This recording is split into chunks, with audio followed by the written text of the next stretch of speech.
Welcome everybody to our afternoon tutorial about designing green speakers. What are green speakers? It's a new word, and here a short definition. Green speakers generate sufficient output at the required sound quality by using a minimum of resources such as material, energy, and manufacturing effort. What are the consequences? You will see that in this afternoon we speak a lot about efficiency, and we need a very high efficiency transducer. Our intention is to generate a minimum of heat in the loudspeaker, having lower power consumption. That means we have a longer battery life and handheld portable devices like smartphones. And maybe the whole overall system is smaller, easier to carry, and so on. And of course, reduce costs. What is our agenda? We speak a little bit about customer expectations. Then we speak about the loudspeaker, how it is, what is the current state of that? What are the physical limits which we face when we try to make the loudspeaker a little bit smaller? And then later on we are speaking about the new possibilities, opportunities, which brings the digital signal processing to us. Yeah? We get some new solutions for old problems, but you will see that there will be some problems where even power and smart algorithms can't help. And this is actually the reason for the main section of this workshop, how to design speakers in the future. What are the remaining challenges for transducer design? Yeah? Yeah, that's quite interesting. And then we speak also about the consequences to the manufacturing and so on. Yeah, only a few slides. What the customer likes. Of course, we as sound engineers, we are speaking a lot about sound quality, but there are many, many other things which are also important. And finally, they decide about the preference of an audio product. No. Yeah, it's just, it should be small. If I ask my son, he tells me it should be small. The sound quality should be not bad, just good enough, no? And it should be not so expensive. That is the typical answer which you get usually from the next generation. Okay, what is the weakest part in this audio chain? It's not so much the recording. Of course, the listening environment is sometimes a problem. It's mainly the loudspeaker. And what are the reasons for that? Because it limits the acoustical output. No? It has a relatively low efficiency, and it produces usually on small loudspeakers a lot of heat. No? And contributes to the weight, size, and cost. We get plenty of distortion in the linear domain, in the nonlinear domain, and the properties are even not constant over time. They are changing due to the fatigue of the suspension and maybe due to aging. And it depends on the climate. That's the loudspeaker. All the other parts of our audio chain are at least constant, and usually the distortions are negligible in amplifiers, in the transmission, in the storage of the digital signal. Okay, let's start here with the first section. Let's speak a little bit more about efficiency. Here you see a power efficiency chain. It starts more or less from our battery. And here is the sound pressure which comes into the ear channel. And here you see usually the power efficiency. Power supply is not a big deal. We are already quite high. The heat generated here in my power supply, even for the laptop, is negligible. Of course, the power amplifier, it depends. If it is class D, it's not so bad. Cables, negligible. Crossovers, if we have the crossover realized in the digital domain, it's nothing. And here you see it. That's the electromechanical transducer. That means already in the first step in the conversion of the electric signal into the mechanical one, we are losing a lot of energy, no? And generating the heat. Radiation, that depends. The acoustical load is quite small. That is one of the problems. But actually, not much heat is produced in the radiation process. Yeah? So most of the heat is generated in our voice coil. Yeah? So that's actually not the source of the heat. And the propagation is usually also quite efficient. Yeah. In microspeakers, we get quite interesting numbers about the efficiency in percent. Yeah? This might be a horn compression driver made by this number I knew personally from my time at Harman when I worked with those compression drivers. It is really impressive how much power comes in and how much acoustical output power comes out. So we are really in the same order, easily 50%. Yeah. Yeah, that means the electromechanical transduction limits power efficiency.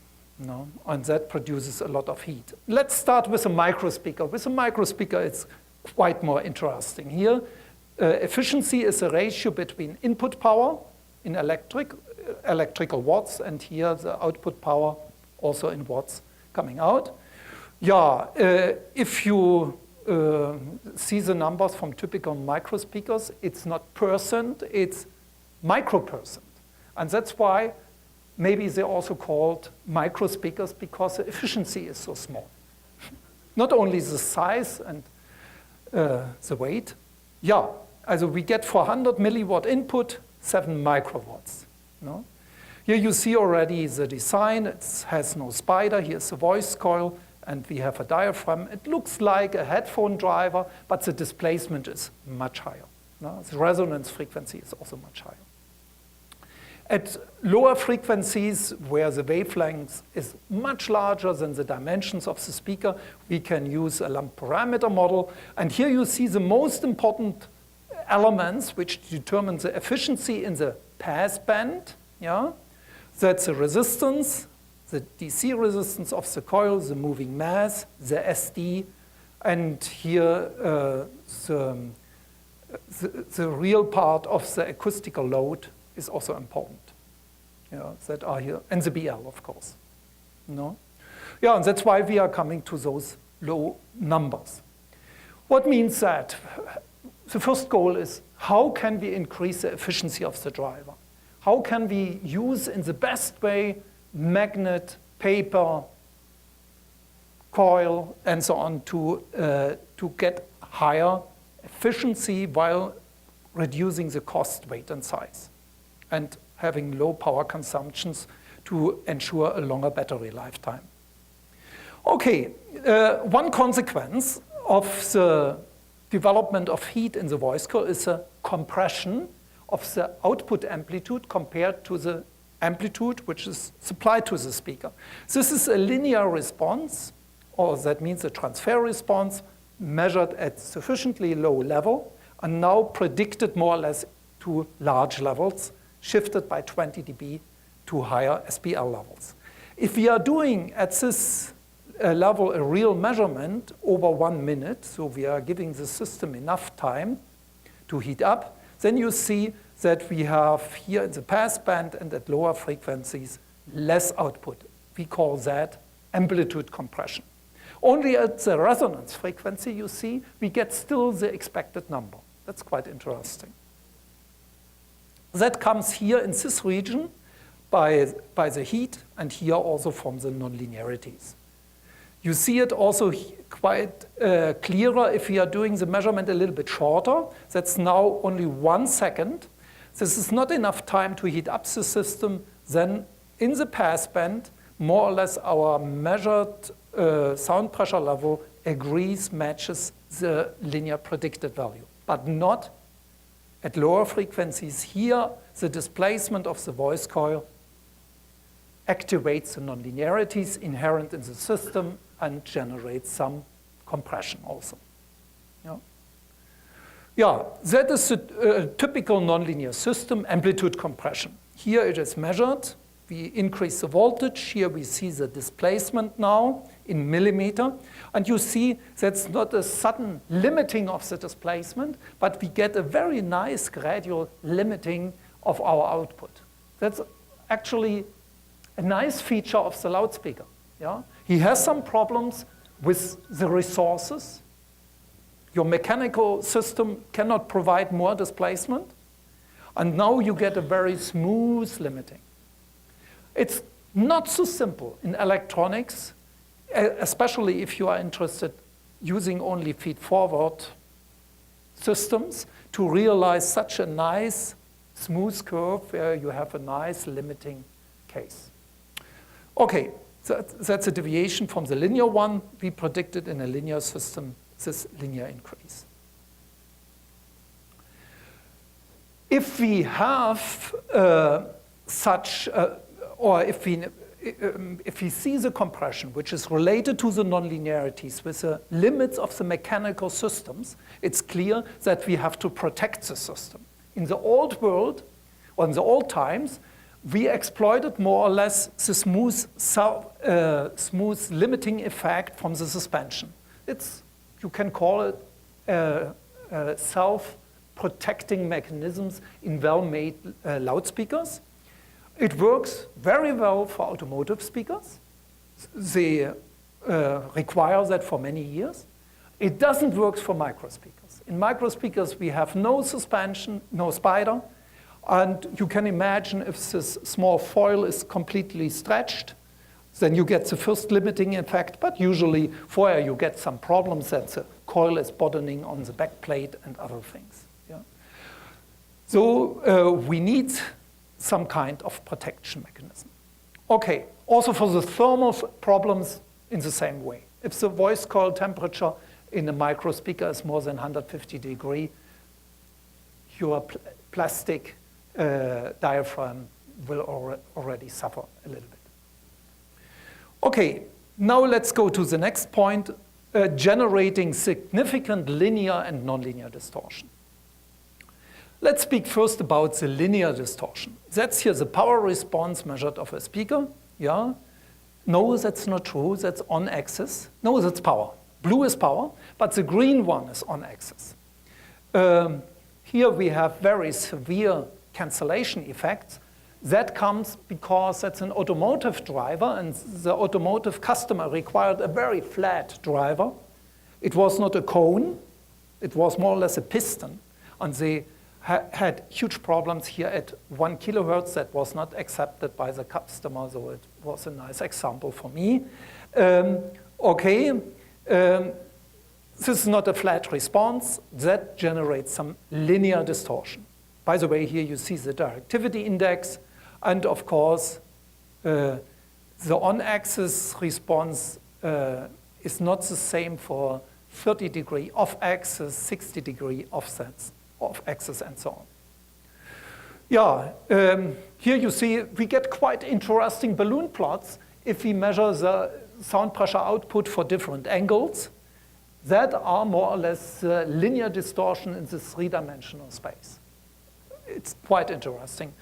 Sometimes it's easier to plot this here as a contour plot in a 2D representation. That's one angle here buried somewhere in the surface versus frequency. And that's a typical beam pattern. You are most likely familiar with those things. Yeah, that's here the on-axis response. That are far-field information. In the morning, we heard already that the near-field information are also interesting. Think about portable devices used usually in half a meter distance, 1 meter distance. And it's now very important that the person in the middle, which is the person who should hear the good sound, has a nice 3D effect and other things. Yeah? But the other guys in the airplane, they should not bother with the music from those guys and something like that. So that's quite interesting. And it is possible to also to measure the radiated sound pressure here over the distance. That's here in the center of the laptop. And that's here the distance, and here are our 3 persons. Okay. Let's summarize that. The loudspeaker needs equalization. Yeah.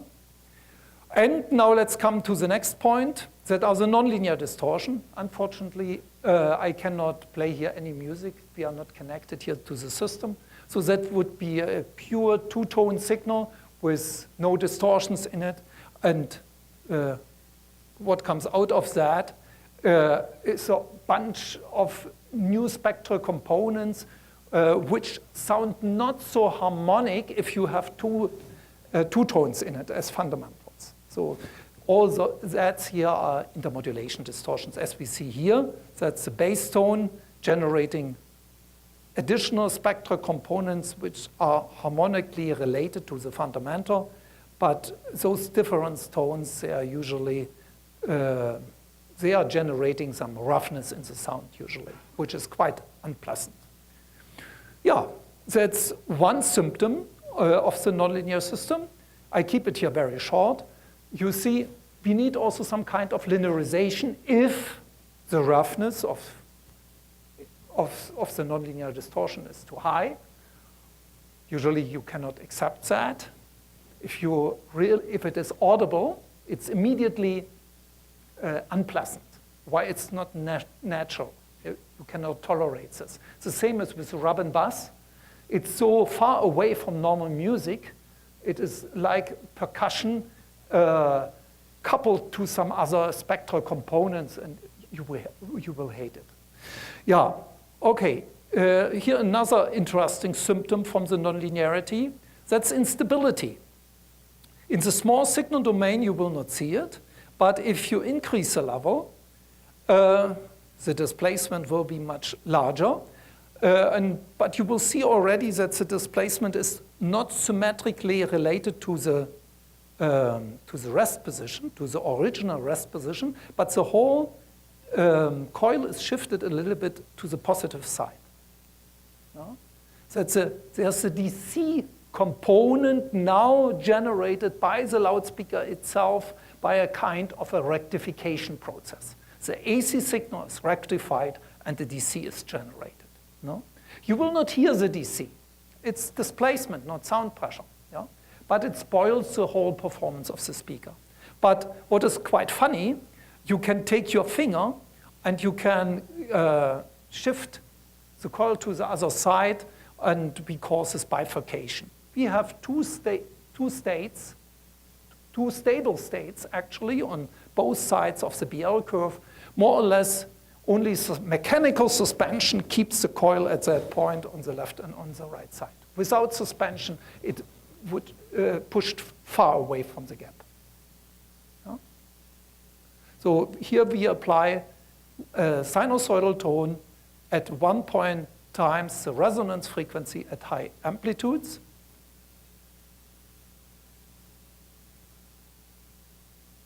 This is, by the way, the critical frequency. If you think the driver is not well made, go to this frequency, a little bit above the resonance frequency, and just increase with your sinusoidal generator a little bit the amplitude and look. You can listen, you hear a lot of distortion if something like happens, but you should look to that. No? Okay, that means we need not only linearization and protection, we need also some stabilization. By the way, that's a fundamental problem in electrodynamic loudspeakers, that the coil has a tendency to leave the gap to both sides. You can only cope with that by keeping the BL flat, expensive, or using a very progressive stiffness which enforces to stay, that the coil stays inside the gap.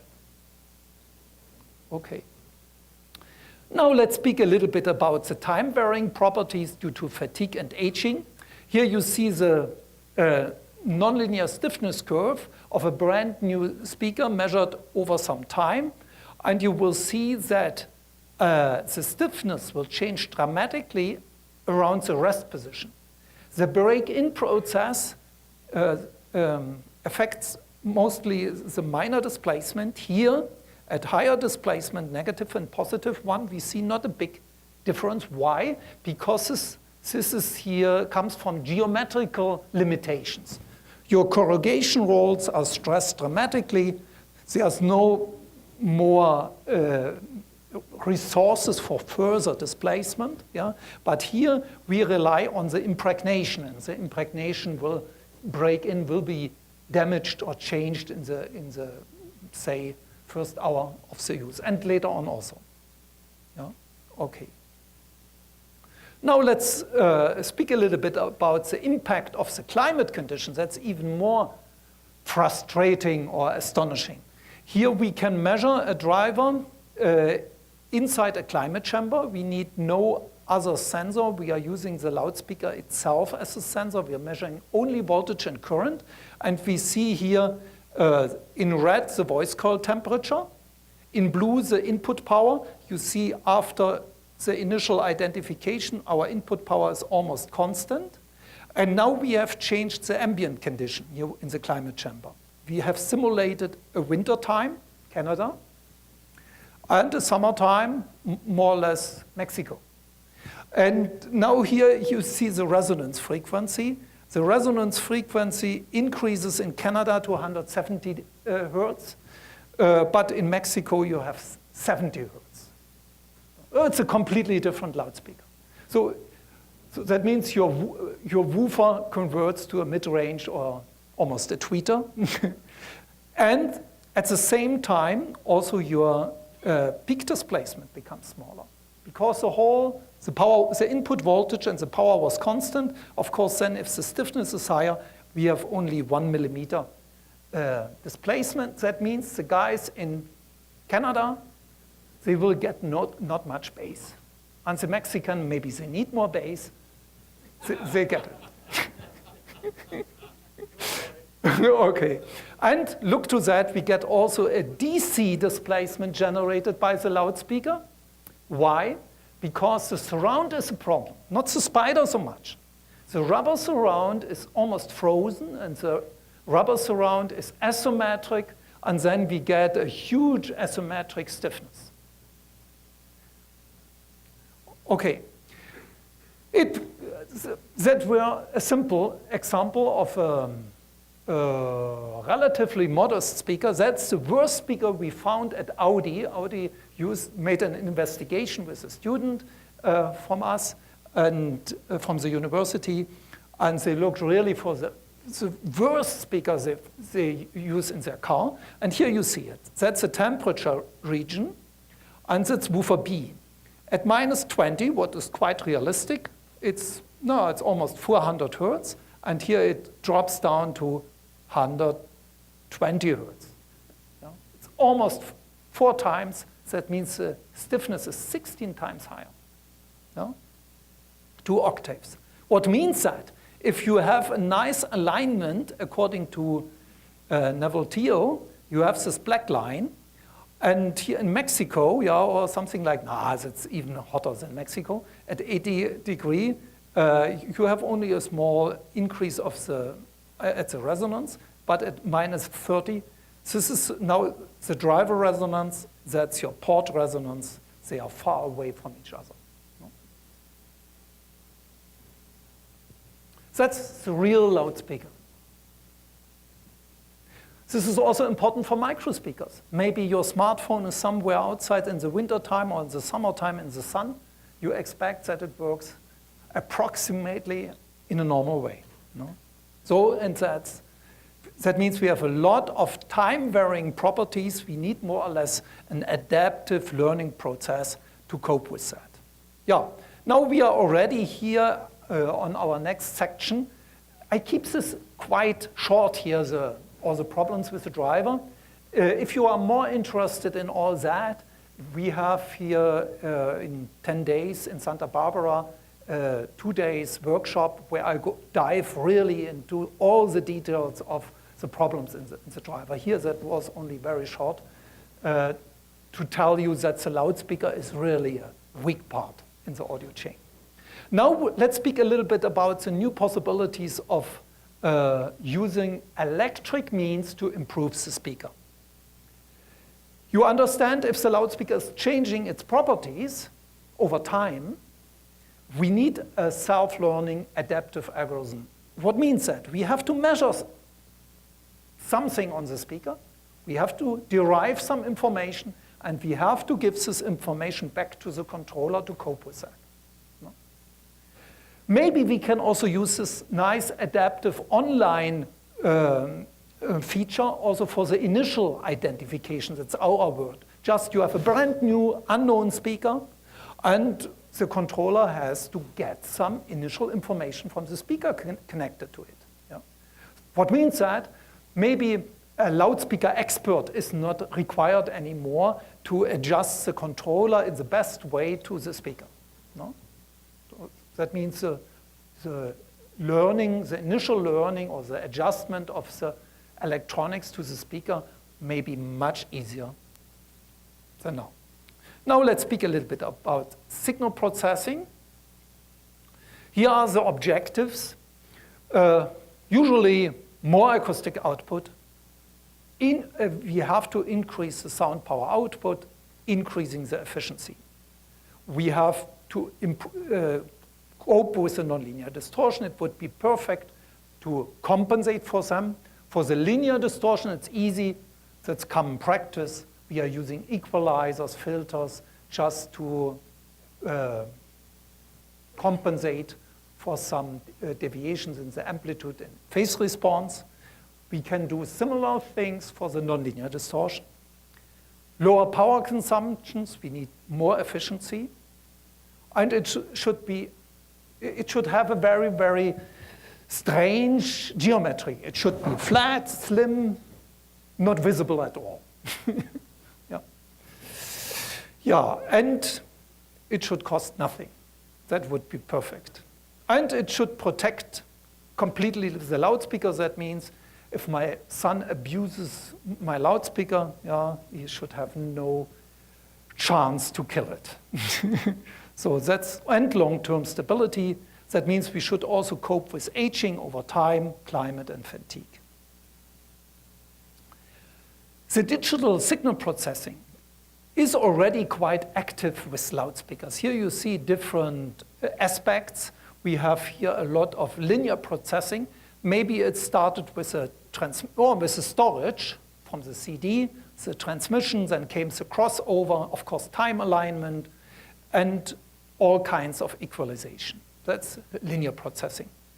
This is here more or less the multi-channel processing that will come very soon. Why? Because maybe it's easier to have smaller drivers, not one big one, but more of them, and to place them just at the optimal position in a room or in a car. If you count the drivers in a car already, sometimes you come to 18 or something like that. A huge number of loudspeakers. No? Yeah, and we can do some nice things with them. To not only stereo, many other spatial effects. Sometimes it goes in the wrong direction, sometimes it helps. So yeah, we can play with that. Room correction, maybe. And then all that is nonlinear processing. It starts actually, I would say, 40 years ago with the perceptual loudness correction. You know, with the hearing threshold at lower frequencies, if we are listening at a low loudness level to a bass signal, we hear nothing. So in a certain region, 5 dB more make suddenly the bass audible. And to cope with that, it was quite easy. They found some ways using analog circuits, but it was a nonlinear circuit to realize that. No? So then came later on, maybe the artificial bass enhancement. If you have played with the systems, sometimes you are a little bit disappointed. It works quite nice for a subwoofer where the cutoff frequency is 40 Hertz. Suddenly you hear 80 Hertz and 120 Hertz, and you would say, it's a bass, it's more audible. But if you would apply this to, say, a smartphone, no chance at all. Yeah. Or even for a normal convenience product where the resonance frequency is 150 Hertz, 200 Hertz. It's so easy to recognize that 400 Hertz is not a bass signal, it's distortion. So That is artificial bass enhancement, but it's already an interesting thing. And then we get here, of course, protection. Now, many people are thinking about protection systems, not only for the voice coil heating. That's also an old story, and there are many analog ways to protect the loudspeaker. In Germany, we had one design. There was a lamp in it, and and you could see the lamp from the port. Yeah, Kiesler, Karl-Heinz Kiesler here from Geithain Musikelektronik. Maybe you know him.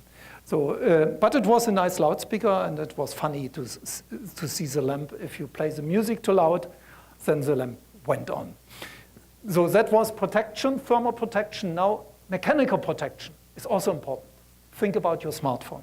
And linearization. Yeah, here a short overview on the loudspeaker control. In the analog techniques, servo control.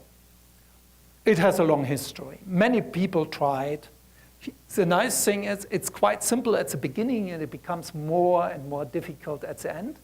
Why? Because to realize negative feedback, it's so easy. It runs by itself if you have the 180-degree phase shift. But if you do something wrong, it blows up immediately, and you have no control what's going on in the system. Other thing is, of course, equalizers. They are very common. You find in almost all electronics some ways to change a little bit the frequency response, so that's easy. The digital techniques, they brought here two interesting things. Here's the black box models that are very generic models. That's like the FR filter, the IR filter, yeah, or any other things. You can apply them to any systems, and that's why the system engineers, they like those approaches. They have usually no idea about the transducer modeling and so on. So they like those black box models. They can realize some adaptive equalization, so that's done. It's very similar to echo cancellation and other things. This is this approach. And then we have a gray box approach where we use physical information on the driver. Yeah? And we are trying to design a very special nonlinear control system, which is based on the lamp parameter modeling. And we need also an adaptive version of that, which has more or less self-learning features. Let's spend some time on basic modeling. Here we have the stiffness of the suspension. You see the deformation of surround. You see there's something going on in the surround. The stress here in the color becomes red at the maximal excursion.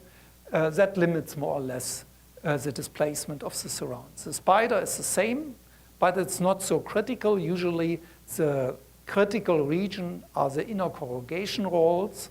Why? Because here the surface is much larger and the stress is smaller. Yeah, here is this illustrated. We have not a linear relationship between X and the force, the restoring force. If the corrugation rolls are completely stressed, we need much more force to get a little bit of more displacement. That's the nonlinear mechanism.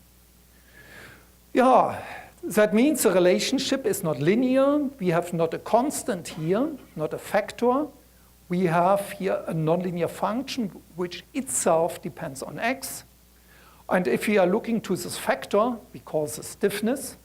The stiffness is not a flat curve here, but it increases for negative and positive displacement. And here you see also the contribution from the spider in green and from the surround here in pink, which is almost linear or very soft if we are close to the rest position. But here, if the surround is completely stretched, it rises rapidly. It depends on many factors, on the design, geometry, impregnation, adjustment, how the two things are glued to each other in the final loudspeaker. Yeah, this is the linear approach where our stiffness is constant. You could simulate the whole loudspeaker to a linear system from the input to any point in the output. For a different observation point or listening point here, we need a different system. But most of the differences here in the linear systems comes from the cone vibration, from the radiation process and propagation of the sound wave to your listening position. All the motor stuff is the same in each system. Yeah, if we have a nonlinear suspension, you can think about that this nonlinear property can be separated from the linear properties and represented here by a blue box. And the interesting is this blue box is in a feedback loop. So that means the input signal here going into the linear subsystems is fed into the nonlinear system, generating some distortion, which are actually subtracted from the input signal. This explains our nice smooth compression curve. So the distortions react to the generation process. Effectively, they are reducing the input voltage. So this voltage at very low frequencies is smaller than the real input voltage here at the terminals. No? Quite simple. Unfortunately, I cannot play here the distortion. In Santa Barbara, we will do it because we are not connected here. Yeah. Nonlinear force factor. The explanation for that is also quite simple. Here are our coil windings in the gap. Here the blue lines show you the B field. We have the highest flux density here in the gap. Outside in the air, it's much smaller. But if you are moving your coil, the coil will leave the nice place where the B field is high. That means your BL is not constant. Your BL drops down almost to zero. If the coil is here somewhere outwards, your BL is negligible. You cannot avoid this. That's a problem which we see in any loudspeaker using a moving coil. No? It depends, of course, on the height of the coil, the gap depths, and how many windings are in the gap, and so on. Yeah. The interesting story is that the linear system looks the same, and the nonlinear one looks on this abstraction level also the same. We have a blue box, which is a little bit different inside, but it's also a feedback system, generating some distortion which are added to the input. Inside the box, we have more or less a multiplication of the current I with the BL, which depends on X. If you compare this with the other slide from the stiffness, here we get a different force that was Kmnx times X. So with the suspension, we multiplied X with X. Here we are multiplying current with displacement. So we get completely different distortion. We speak about this more in Santa Barbara if you are interested. They sound completely different. They are full band distortion. Why? Because if I play, for instance, a bass tone and a violin or a singer, the violin will be audible in the current. The current is a full band signal, while the displacement is a low pass filtered signal. Only the bass can generate high displacement. So the bass will modulate the violin, and that sounds not good. Yeah, inductance is very closely related. If the coil moves here the iron, then we have a coil in free air which has usually a much lower inductance. But if the coil is here on the blue position, there's a lot of iron around, only a small air gap here in between, so we get usually twice the inductance. If you have already 2 millihenry in big loudspeakers, and you double that, you see a big difference in the electrical input impedance. So that, let's take 1 kilohertz, the nominal DC resistance is 8 ohm, then you could see there 16 ohm normally on the left side, or maybe 30 ohm on the other side. So if you are designing crossovers and so on, you should consider that this is not constant. But it's anyway a nonlinear mechanism. It depends on the displacement. Yeah, the distortions On the abstraction level, they look, again, the same. We are adding nonlinear distortion to the input. But if you look a little bit closer here to the dominant term here, the voltage across the inductance is the derivative of the flux. And the flux is more or less inductance times current.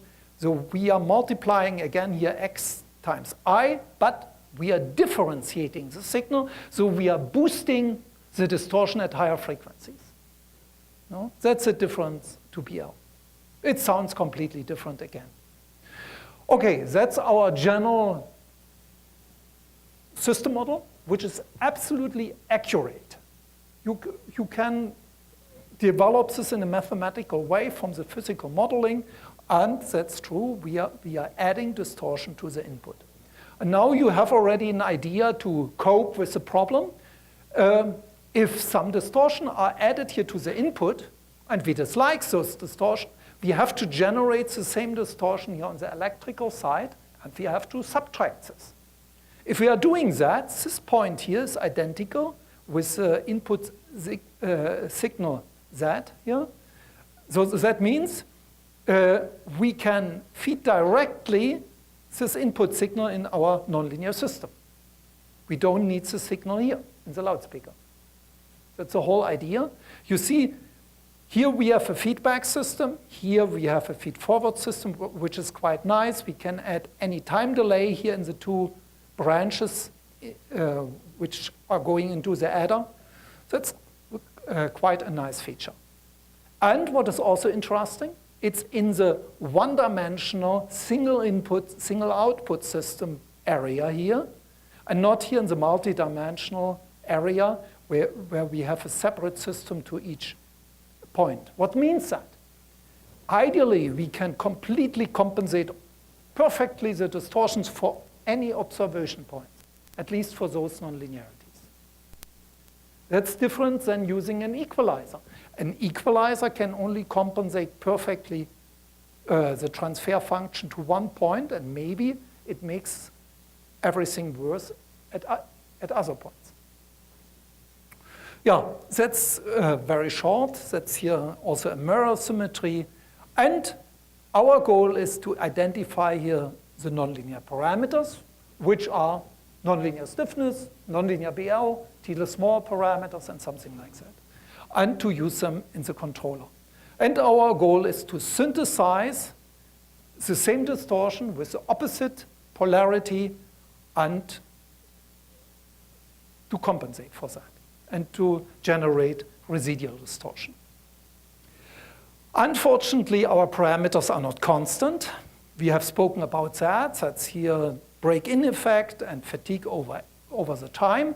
And maybe the gravity will also spoil our voice coil position. Over time, the voice coil, if the driver is mounted in a car in a vertical position, maybe below the driver's seat in a BMW, or at a headrest in older loudspeakers, then your voice coil is at a different position.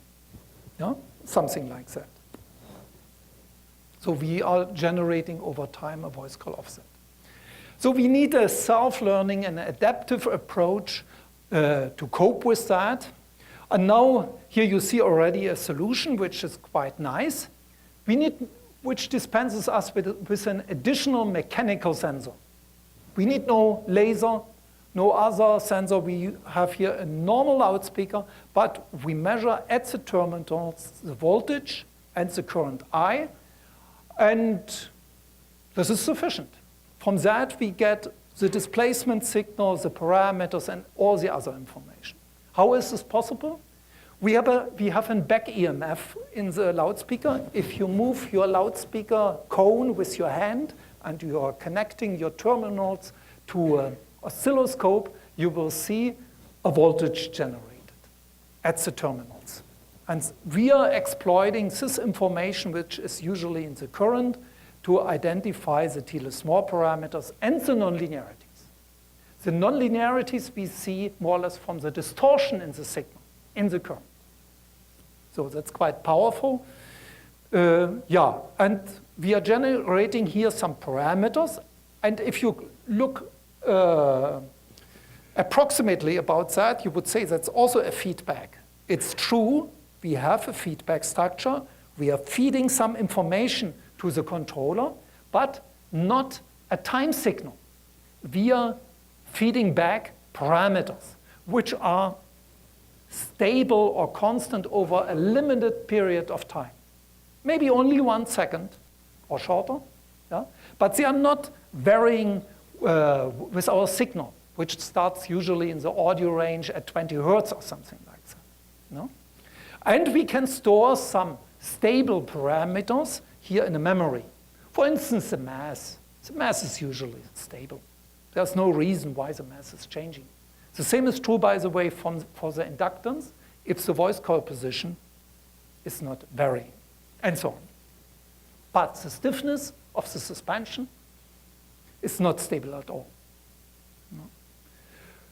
Yeah, so that means we have a feed-forward structure here in our controller, more or less, but we are measuring some states with an inexpensive sensor. We are using the loudspeaker. By the way, the cables might be here very long, 100 meters, no problem.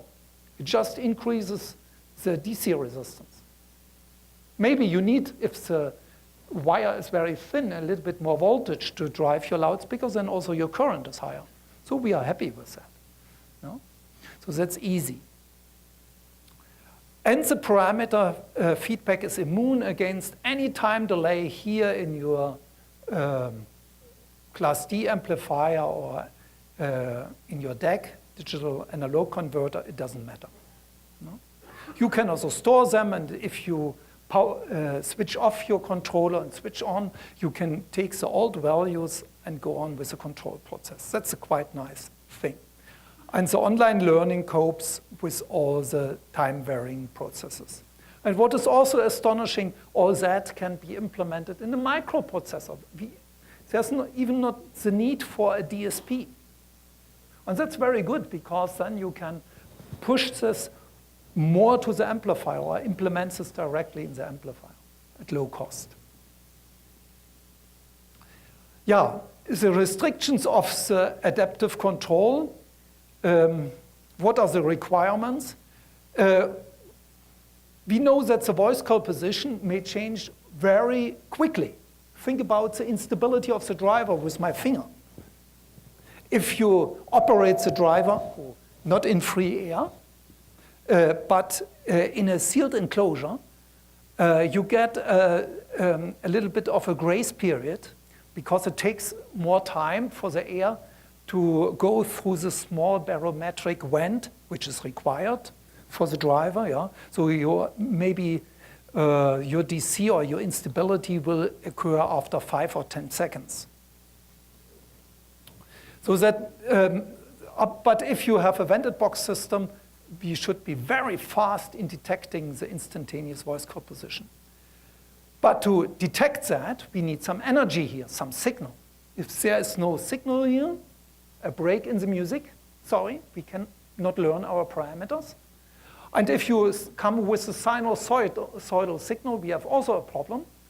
The sinusoidal signal gives us not much information about our system. We get more or less only some harmonics, a few harmonics, and maybe 3 or 5, yeah, with the real part and the imaginary part, that means phase and amplitude information, which is not sufficient. Here, narrowband stimulus at low amplitude would cause a significant bias in the parameter estimates. That means our error here in the adaptive processing would be perfect 0, but the parameters which are estimated are stupid. So there's no other way. For a single tone, we cannot learn 30 parameters. That's not possible. We have to disable the updating. We have to freeze the updating. That's a normal thing in adaptive control. No? Okay, so we live with some old parameters, and we cannot identify that. But we would be operative for any input signal. There is a solution for that. This here works not for stabilization, yeah? But I skipped here the slides. The solution, you can see it here on the booth, on the neighbor booth, is just learning only one parameter or two or three, which is just possible for a single tone. What is the one parameter which is related to the shifting? That's the voice call offset. So we are learning not all nonlinear parameters, which are about 20 or something like that. We are learning only one, the voice call offset. And that works also with the sinusoidal tone. That's the whole solution. So we are shifting together all nonlinear curves back and forth depending on the voice call offset. We are keeping here in the old parameters the curve shape of the stiffness of the BL, and inductance, we are shifting only the curves. That's the solution for them. And that runs for any signal. Okay, here you see the results. That's linear control and frozen control. That's without stabilization, by the way. The red curve is with the nonlinear compensation. Here, with the intermodulation distortion, we have one tone at 50 Hertz, I think, that generates the bass, the displacement, and here is a voice tone changed over the audio band, representing the violin or the singer. Without compensation, we get here 20% BL modulation. You can see it also in the sound pressure signal. Here you see our violin or tone, our high frequency tone has a much smaller amplitude than here and here. Here the coil is in the gap, here it is outwards, here it is outwards. And with the frozen nonlinear control, it's much smoother. Okay, that's linearization.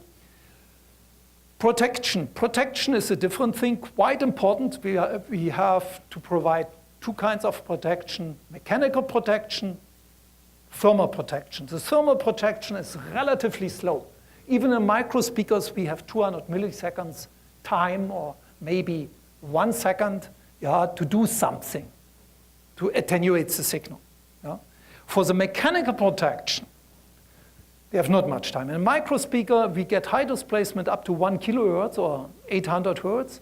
So your period length is about 1 to 2 milliseconds. So your voice call will hit maybe in a quarter of a period the maximum limit and may generate some rub and buzz or damage to the speaker. So we should be very, very fast. That's a mechanical protection. But the good news is we have here from our parameters all valid state information. We have the displacement, acceleration, velocity. And by using this information, we can provide a quite nice protection, full protection against thermal mechanical overload. We identify automatically the allowed working range. How can we do that? Very simple. We look to the nonlinear BL curve. And if the BL drops down to 50%, you can determine how far we should go. Then we say it's enough for the poor driver. Let's stay in this working range.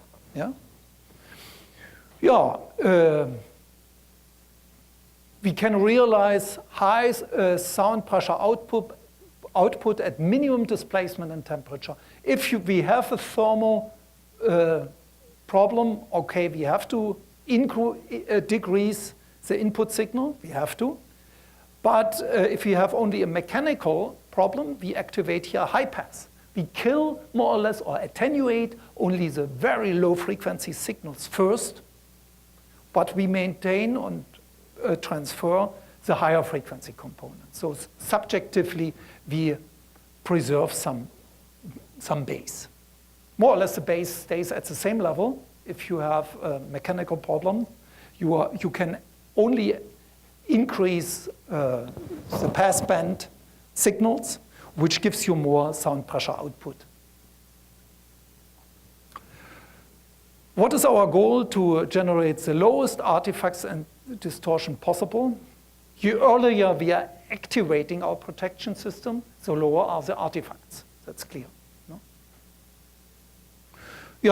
And we can cope with the adaptive compensation of the parameter variation. If we find out the driver is frozen here in Canada, if you are starting your car in the morning, yeah, and your surround is completely frozen, then we are waiting we know this very quickly, and then we are waiting maybe some minutes until the stiffness is a little bit softer again, and then we apply the full power. It makes not much sense, apply a lot of force to the surround in this case. Yeah. It should be operative for any signal, and it should generate no latency in the transferred signal. If this is required, how is this possible? It is possible. The main problem is not the thermal protection system, because this is quite slow, but the mechanical, this is a real challenge. Think about you are applying a burst or a sudden increase of the signal. You are accelerating your voice coil, the inertia, the mass. It has some kinetic energy, and the kinetic energy will determine the maximal displacement. But we know the mass, we know the energy which went into the system, so we can calculate how much peak displacement you will get. And this is the whole idea. It's simple to implement. Here, an example. This is the displacement without protection, and that is actually 4 times higher than what is allowed in the loudspeaker. No? And here at the very beginning, here you see what happens. Already here, this would be allowed. Here, our kinetic energy in the loudspeaker is still so small that we will not go beyond the limit value, which is approximately here. No? But here already we know our peak value will be too high, so we have to activate our attenuation element. No. What means that we have actually anticipated our peak value here 4 milliseconds earlier than what comes actually out of the filter. Yeah? Yeah, let's summarize this. What are the interesting things having a self-learning system? We need not much information from any engineer. The only information which are useful to us, do you have a tweeter, do you have a woofer? That's a simple question. For us, it's very important. Why? Because we can change the sample frequency and we save processing time. We have completely different implementations, or we will have for tweeters, microspeakers, and subwoofers. No? Sealed and vented enclosure. If you tell us it's a sealed enclosure, we immediately shut down from the 4th order to the 2nd order, just to save protection time and to get more robustness. No? If you don't know whether it is vented or half vented and so on, just go to vented to the 4th order system. Then we select the 4th order system. Optional control parameters, that are the limit parameters. That means how aggressively will you exploit your driver. What is the maximal allowed voice call temperature? What are the maximal decay of the nonlinear parameters? Yeah. And the maximal allowed parameter variation to detect a loudspeaker defect. What means that if your resonance frequency is completely down, maybe your surround is already disconnected from your voice call or something like that. Okay. Now let's speak a little bit about optimum transducer design. Here you see this is system design and manufacturing, and now let's speak very precisely about the consequences for the transducer design. I think it's quite interesting. What is the main thing from the digital signal processing? We get actually new degrees of freedom. The signal processing cannot do everything, absolutely not. What we can do is a little bit of protection. Maybe we are superior to the solution here on the passive transducer design. We can, of course, correct the transfer function. It's quite easy for the small parameters. No? We can also compensate some nonlinear distortion from the nonlinear parameters. We can cope with the voice composition and the DC stability. But you see, all that here had nothing to do with the digital signal processing.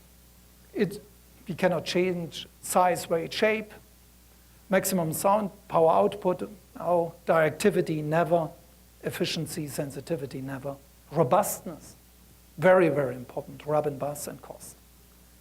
Here you see already the real challenges for the future of the transducer designer.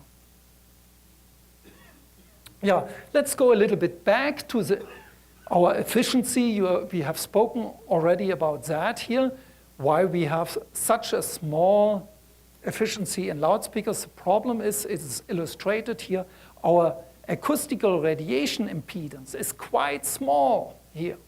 It's much smaller than the impedance generated by the moving mass. So most of the forces here, our driving forces, move the mass back and forth, but it's not working on our acoustical output on the air. No. To do so, that means we have here more or less an imaginary load, reactive load, not a real load. We need a lot of force. We have to generate this by our BL and by a high current. So if we have a high current here inside, we are generating a lot of real power and heat in our DC coil. That's the whole problem. So the solution would be reducing the mass, reducing the resistance, having a high BL, having a very high SD to bring up our load resistance, I would say, a little bit higher. Why do we have in a micro speaker only micro% efficiency? Because the SD is so small. 1 square centimeter of cone area. That's the main killer. Are there any other alternative transducer principles? Now the voice coil is quite popular. We can use an electrostatic if you like. We can use an electromagnetic. This is more or less realized as a balanced armature device. It's very popular in hearing aids and nowadays also in in-plug phones. We can use some fancy magnetic strictive one and piezoelectric. What is the main thing? Here we have a lower moving mass because we have only a foil. It's nice, but we have a very small peak displacement. Here, very expensive, a very sophisticated manufacturing of the balanced armature device, but we get a lot of force here. Here a higher resistance, a higher mass. Oh, sorry. So you see, there are some mechanisms which generate more force. Yeah? This is this group and a lower mass, but usually the voice coil is still a very good thing. Yeah, here an application how the electrostatic principle can be used, actually an electrostatic wallpaper. There were a German big company who thought about that. I assume also some other companies. Yeah? Just to print more or less a wallpaper and to have some nice amplifiers in it and do some wave field synthesis directly here on different actuators and to change the directivity. Unfortunately, the sensitivity is still so small and the efficiency is so poor. I have some doubts. Yeah, another interesting thing, that's the electromagnetic transducer, why it produces a lot of force. So you have a very high efficiency if this transducer is nicely sealed in your ear channel. If you open this a little bit, you will hear immediately that the sound pressure goes down. So we can produce a lot of force. How can we use that? Actually, maybe in some portable devices, if we have a very small sealed enclosure, maybe 1 cubic centimeter, and we need some a very efficient transducer just to compress the air, then this is a good idea. Just an air pump, yeah, to compress the air in the sealed enclosure and to generate some small bass. That would be the best transducer for this purpose. Or we apply a leverage. No? That means we adjust the high impedance here. We have here high force, low velocity to the low impedance on the acoustical side. No? We can do it with a mechanical leverage. The disadvantage is that we have a moving mass here. So it only works at very low frequencies, no? Not at higher frequencies. Yeah, that means that transforms this high impedance to a lower impedance. We have lower force, but much more displacement, what we like. Okay, that's the whole idea. Or if you go back, sorry, here you see now that here the leverage ratio increases our mechanical load, and if we are lucky, this resistance is now in the same order of magnitude as the impedance of our moving mass. Or we are using a horn. Same principle, that's more or less an acoustical leverage. Yeah? We implement here an additional transformer and adjusting this acoustical impedance to the acoustical impedance of the air. And that's quite powerful. Yeah? We have a strong acoustical load, high efficiency up to 50%, but the horn length should be relatively large. It should be larger than half of the wavelengths. And you see, only to generate, I think, 100 hertz, we need already a horn of 1.5 meters. So that's also not the solution for many applications. Let's speak a little bit about the efficiency at low frequencies. That was passband sensitivity so far. Here you see in the bass region, our efficiency drops down dramatically, yeah, by 12 dB per octave. That's a lot. But still, if you look to the industry, we have a lot of applications where the driver is mounted in a small enclosure and you're using some electrical bass boost to get some more output of the driver. So we can exploit to a certain degree this region here. Yeah? Now, we have the next problem. If we have the driver in the baffle, we have only the stiffness from the suspension, but the baffle should be look to the displacement to generate 95 dB in 3-meter distance from a 20 hertz tone. We have to displace 1 liter of air. It's an air pump. So that's a challenge, no? And we have to ensure that the baffle is large enough to avoid any shortcut here. So the best idea is to mount the driver in a sealed enclosure, and we have to compress air. 1 liter. Think about that. To generate 95 dB from this 1 liter box, it's impossible. We cannot compress 1 liter of air from that. Here we're happy if we have 100 cubic centimeter, a tenth of the volume. But this is completely realistic. Yeah, what happens then?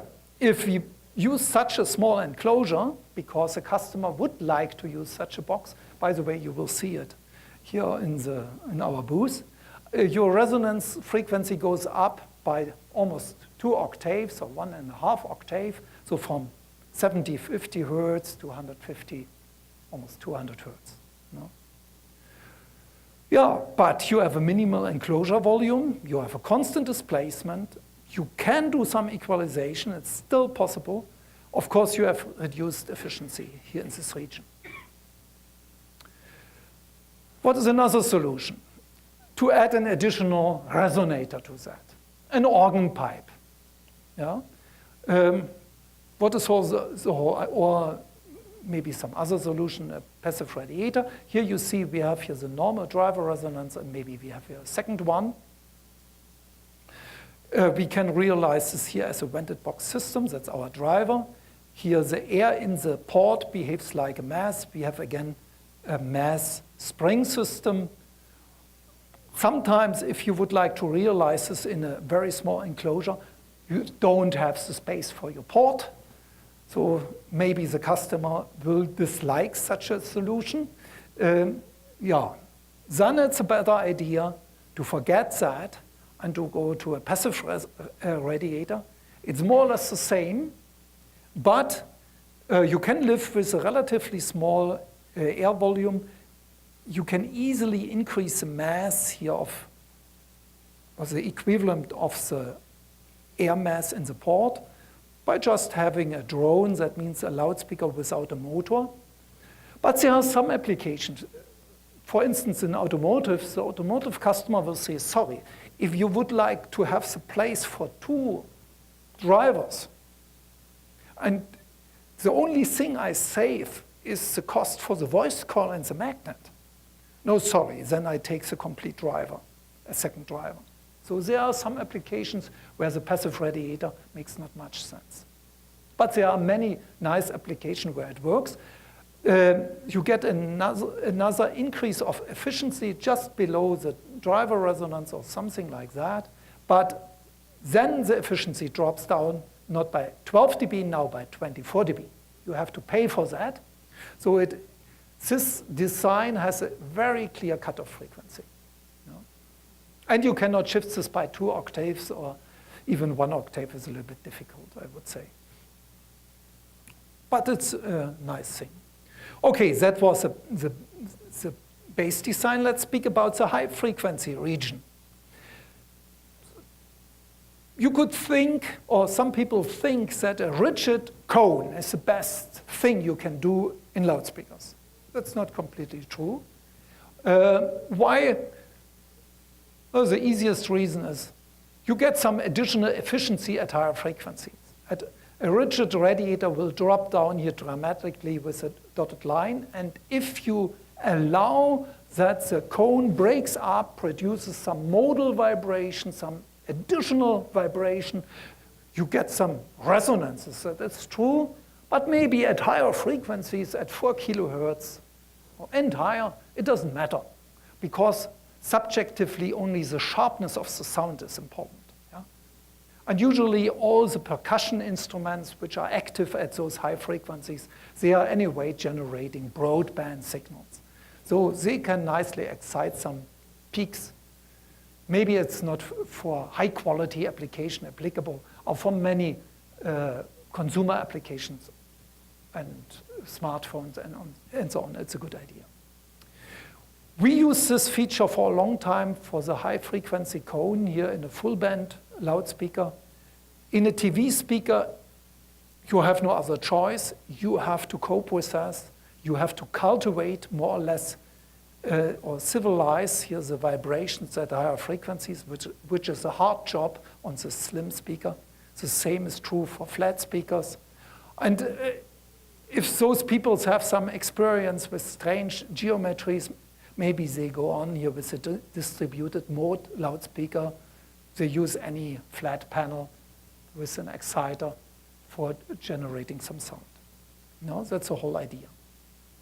What tells us that we should not only speak about the electrical input power and the sound power output, we should actually think more about the mechanical vibration in the middle. That's why a scanner is a very, very important tool to think about that.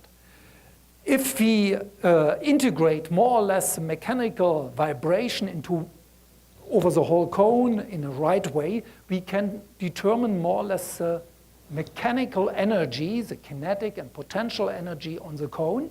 And now we can compare or calculate the electromechanical efficiency and compare this with the mechanoacoustical efficiency. On the left side, here it is important, do we have nice resonators on our cone? If you do so, we get a very high efficiency.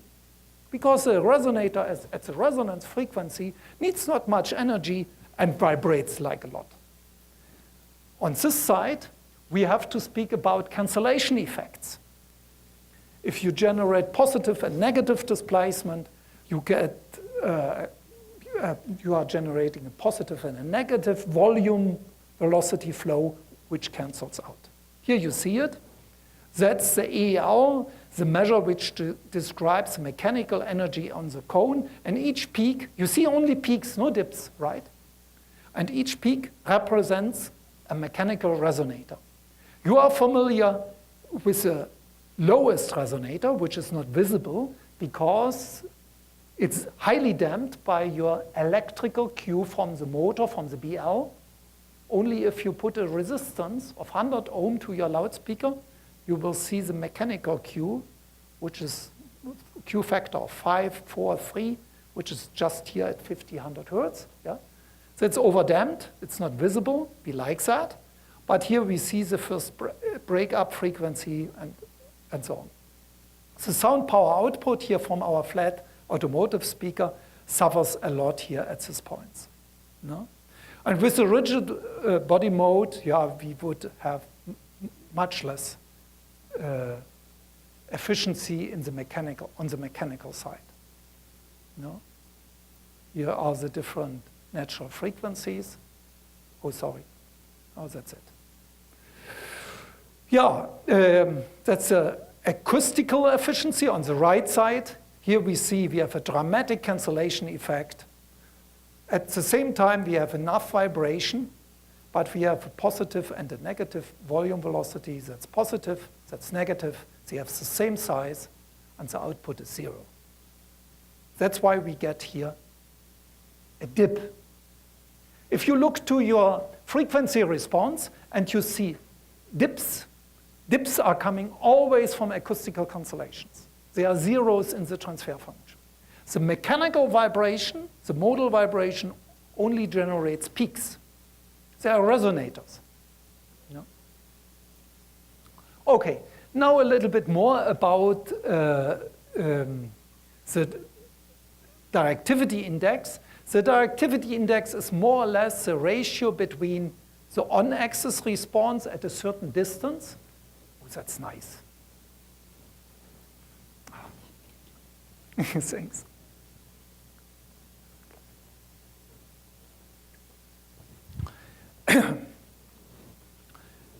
And if we have here the on-axis response level changes with the distance, no? And if we have, I think, 0.4 meter distance, then the power response is just comparable with the SPL on-axis response. That means for the omnidirectional radiation behavior under too high conditions in a baffle, we have here the same curve shape. And here they deviate the two curves, and the distance is just the directivity index. So it's 0, below 1 kilohertz usually, and then it's rising. No? And here it becomes, if the difference is 6 dB, that's maybe a useful number, then it becomes steering to the on-axis. But we should look a lot in the future to the smoothness of the directivity curve for typical normal application for studio monitors or stereo applications and so on. That's quite interesting. It should be not very, very rough here. Here you see it, that's from a typical paper cone. This is here a magnesium cone, fancy material, but if you look to that, the cone shape geometry is almost the same like the paper cone, and they generate almost the same directivity pattern. Yeah? And now our flat speaker, automotive speaker, this has a very fancy directivity pattern. Yeah? It has not only cancellation effects, it has also a not controlled directivity pattern. The only nice feature is that it also radiates nicely off axis.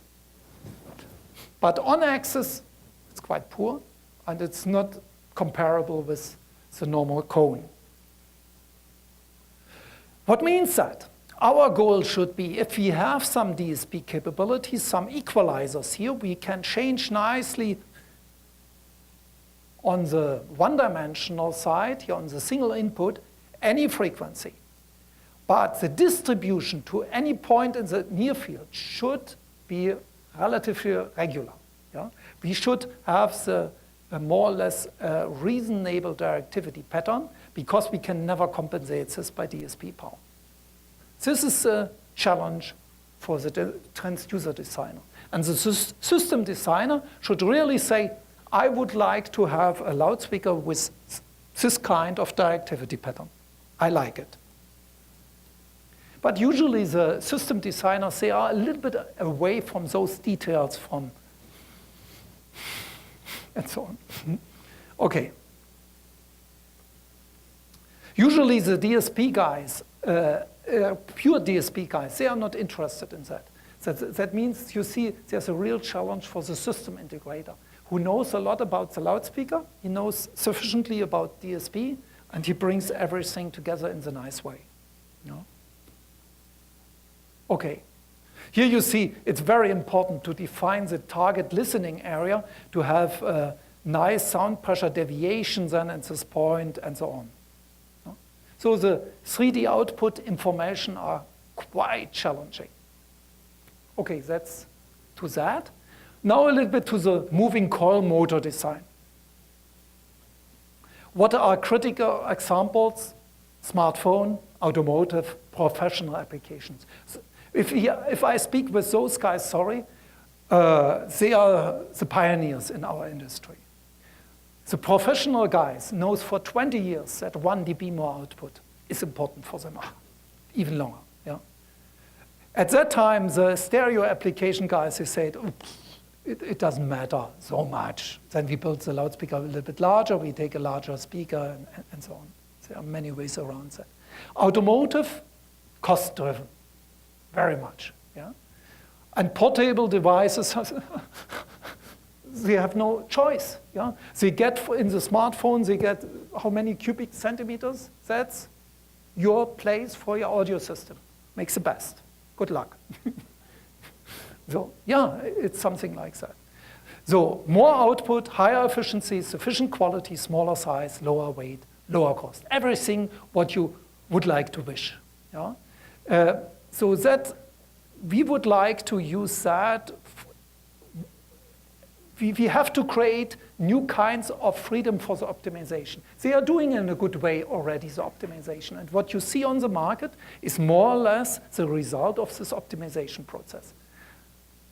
To get a better product, we have to use or to get new degrees of freedom. You know? So we have to sacrifice something. Now the big question is, what shall we sacrifice in the driver design? Motor stability. We can use here active stabilization. I have spoken about that. Maximum power handling. Maybe there are some ways to work on the forced convection cooling. I come to that. You know? So let's start here with more output, higher efficiency, sufficient quality. How increase the efficiency? Again, that's the ratio between acoustical output power and electrical input power. Here is the equation. If we have an equalized sealed box, we have here the equivalent volume representing the stiffness, the mechanical stiffness, and here's the volume of the box, more or less the acoustical stiffness. And here's our original passband efficiency, no, above the resonance frequency, right? Because here the box is not active anymore and it's much simpler. We should maximize the motor strength, increasing the BL, keeping the RE at the same level or reducing that. Making the compliant, the volume of the box, the driver, the equivalent volume of the mechanical stiffness larger as the box. That's a little bit funny, this result. Well, but it comes out from the box. So the next point is high efficient radiation area.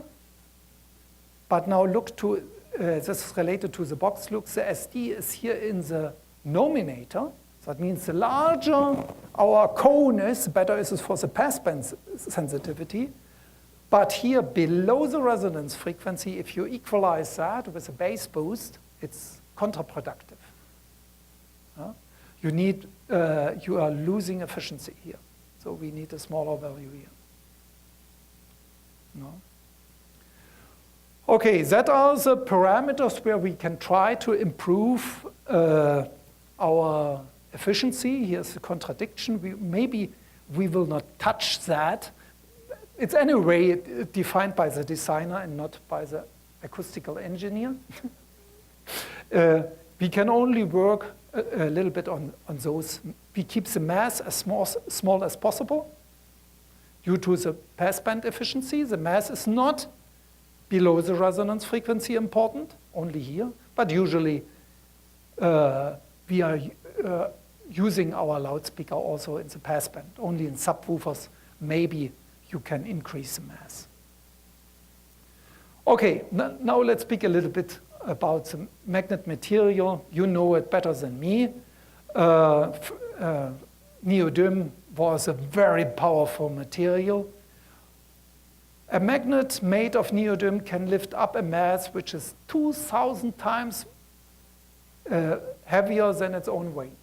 So that's quite important. That means I, with this weight, no, my weight is a little bit higher, should lift a Boeing. Okay, that's a good thing of the neodymium. The bad thing is the price. Now I don't know the current price. Here, it's like on the stock market. But there were some crazy times where the price of the neodymium was so high that a very nice loudspeaker design was rebuilt, retransformed to the old times, and the neodymium was replaced by ferrets. No? But we see also over the years that the price is increasing because many people like neodymium now. But for smartphones, no choice. For many, many applications, you have no choice. Yeah, what is the optimal motor topology for control? We have here the equal length configuration. Take it not so accurately. That means usually the voice coil overhang is relatively small. Our interest is not linearity. Our interest is exploiting, in the best way, the fringe field generated outside the gap. Yeah? Then we have a significant overhang design that's designed for linearity. Maybe we have the underhang coil, also linearity. Here, peak excursion with linearity, and so on, dual gap. You see already those designs, they are more cost intensive than those ones here. This is here maybe the simplest one. We find this here in inexpensive transducers. Here I asked Mark Dodd some years ago to use to play a little bit with his simulation tools. He used the same magnet, the same coil. He only changed the iron and realized different BLs. The blue curve is here the equal length configuration, more or less. Gap and coil have the same position. And if you move the coil now, if the windings go out of the gap, here those windings are outside, your BL is decreasing. It's almost linearly decreasing here. That's different if you have a 5 millimeter gap, then you have a significant overhang. You can move your coil and always there's the same number of windings in the gap and you are generating this plateau here in the green curve. But if the windings leaving the gap, you get your nonlinearity. With 50 millimeters, it's even larger, but you are sacrificing some BL here in the middle, and a 20 millimeter, yeah, it's a completely linear design, but you have half of the BL. So this is more or less something what you win with a nonlinear design with an early decay of the BL curve compared to a linear design. Yeah, what means that? Of course, that depends on the particular simulation and the particular design. You have to simulate that and play with that, how much you can win. But usually in inexpensive loudspeakers, you find short coils, you find such a BL curve, a peaky BL curve, and you have a lot of advantages. Highest BL for small displacement, low mass, the coil is light, you have a small DC resistance, you have not much inductance, no problems with eddy currents and nonlinear inductance and so on. Yeah, that's quite nice. But you get an early decay of the force factor, significant third-order distortions. You are very sensitive to an offset of the coil in the production, yeah, and sensitive to instability. What you have seen in the movie, I can only, if I take a driver from the shelf, I can only demonstrate this on equivalence configuration because they have no plateau. In the plateau region, it doesn't happen. Or I have to overdrive a driver with a plateau very much to come into in the slope area. But here we have already the slope area very early, and then it starts immediately with the rectification. And now it's only a question of your stiffness, whether your coil stays in the gap or not. No? So we need actually, for this kind of loudspeaker, nonlinear control. Also, it's a nice candidate. And now something happens. You would ask, if your BL drops down to 25%, if the coil is outside of the gap, then you have to boost the signal at this point 4 times. It's true. No? Because it's a transformer constant. Yeah? But how often, the big question is, how often will this appear? How often is a coil just at this position? And actually, this can be answered. That's 300% compensation. If we look to the probability density function for music, that means here's the displacement, the same as here, and here is the likelihood or the probability. How often is a coil at a certain position? And you see, it's 90% it's in the gap. In normal music, we are here at 4 millimeter only from time to time.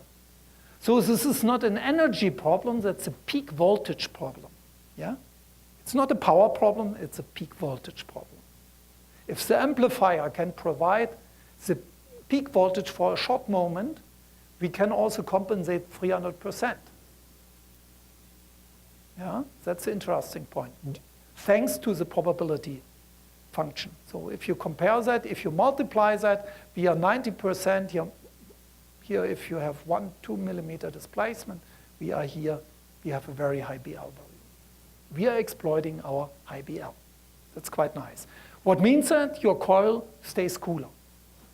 On our booth, you can see it if you are playing some music, how much power goes in the driver, how much displacement is at the same time. You see, it's quite nice. Okay, this I skipped here. Yeah. Do we need shorting material? Shorting material is used, here it's illustrated as the red area, to linearize the nonlinear inductance. It works in such a way that in parallel to the nonlinear inductance, there's a transformer on the other side, there's a shortcut. That means the conductivity of this material should be high. It should be not iron. Iron is already here, but the conductivity is too low.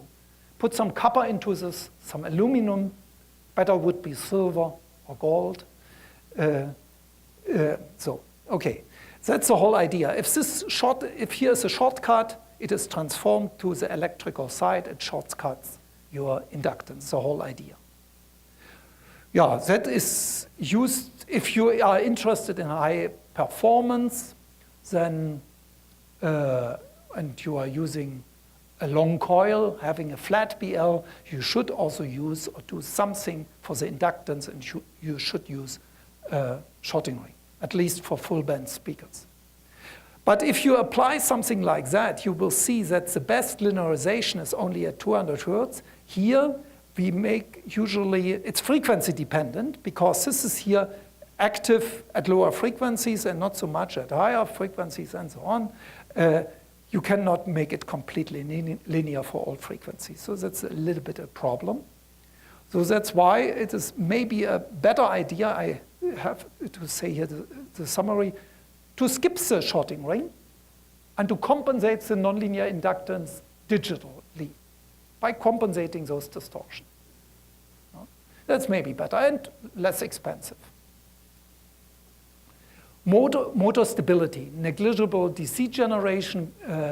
We measure more or less the voice composition. We generate a DC and feed the DC through the DC coupled amplifier, yeah, to the loudspeaker and shift the coil always to the right position. That's quite nice. You have an old speaker. It's aged already. It's used in a vertical position. It doesn't matter. If there's no signal on it, it's down. Or if you power on the system. If the first music comes, we found out where the optimal rest position is and shift the coil to the right position. Yeah, by passive design, you need sufficient progressive stiffness. You need a linear BL characteristic with a plateau. You need a good manufacturing capabilities. Yeah, no offset in the coil. By the active one, we need just here the permanent estimation of the voice composition and DC coupled amplifier to synthesize here DC, which compensates for the offset. And it's a very good idea to use a sealed enclosure. Why? Because we have a time constant from the small barometric vent of 5–10 seconds. So it's so easy to realize this. It's very robust. It's only software.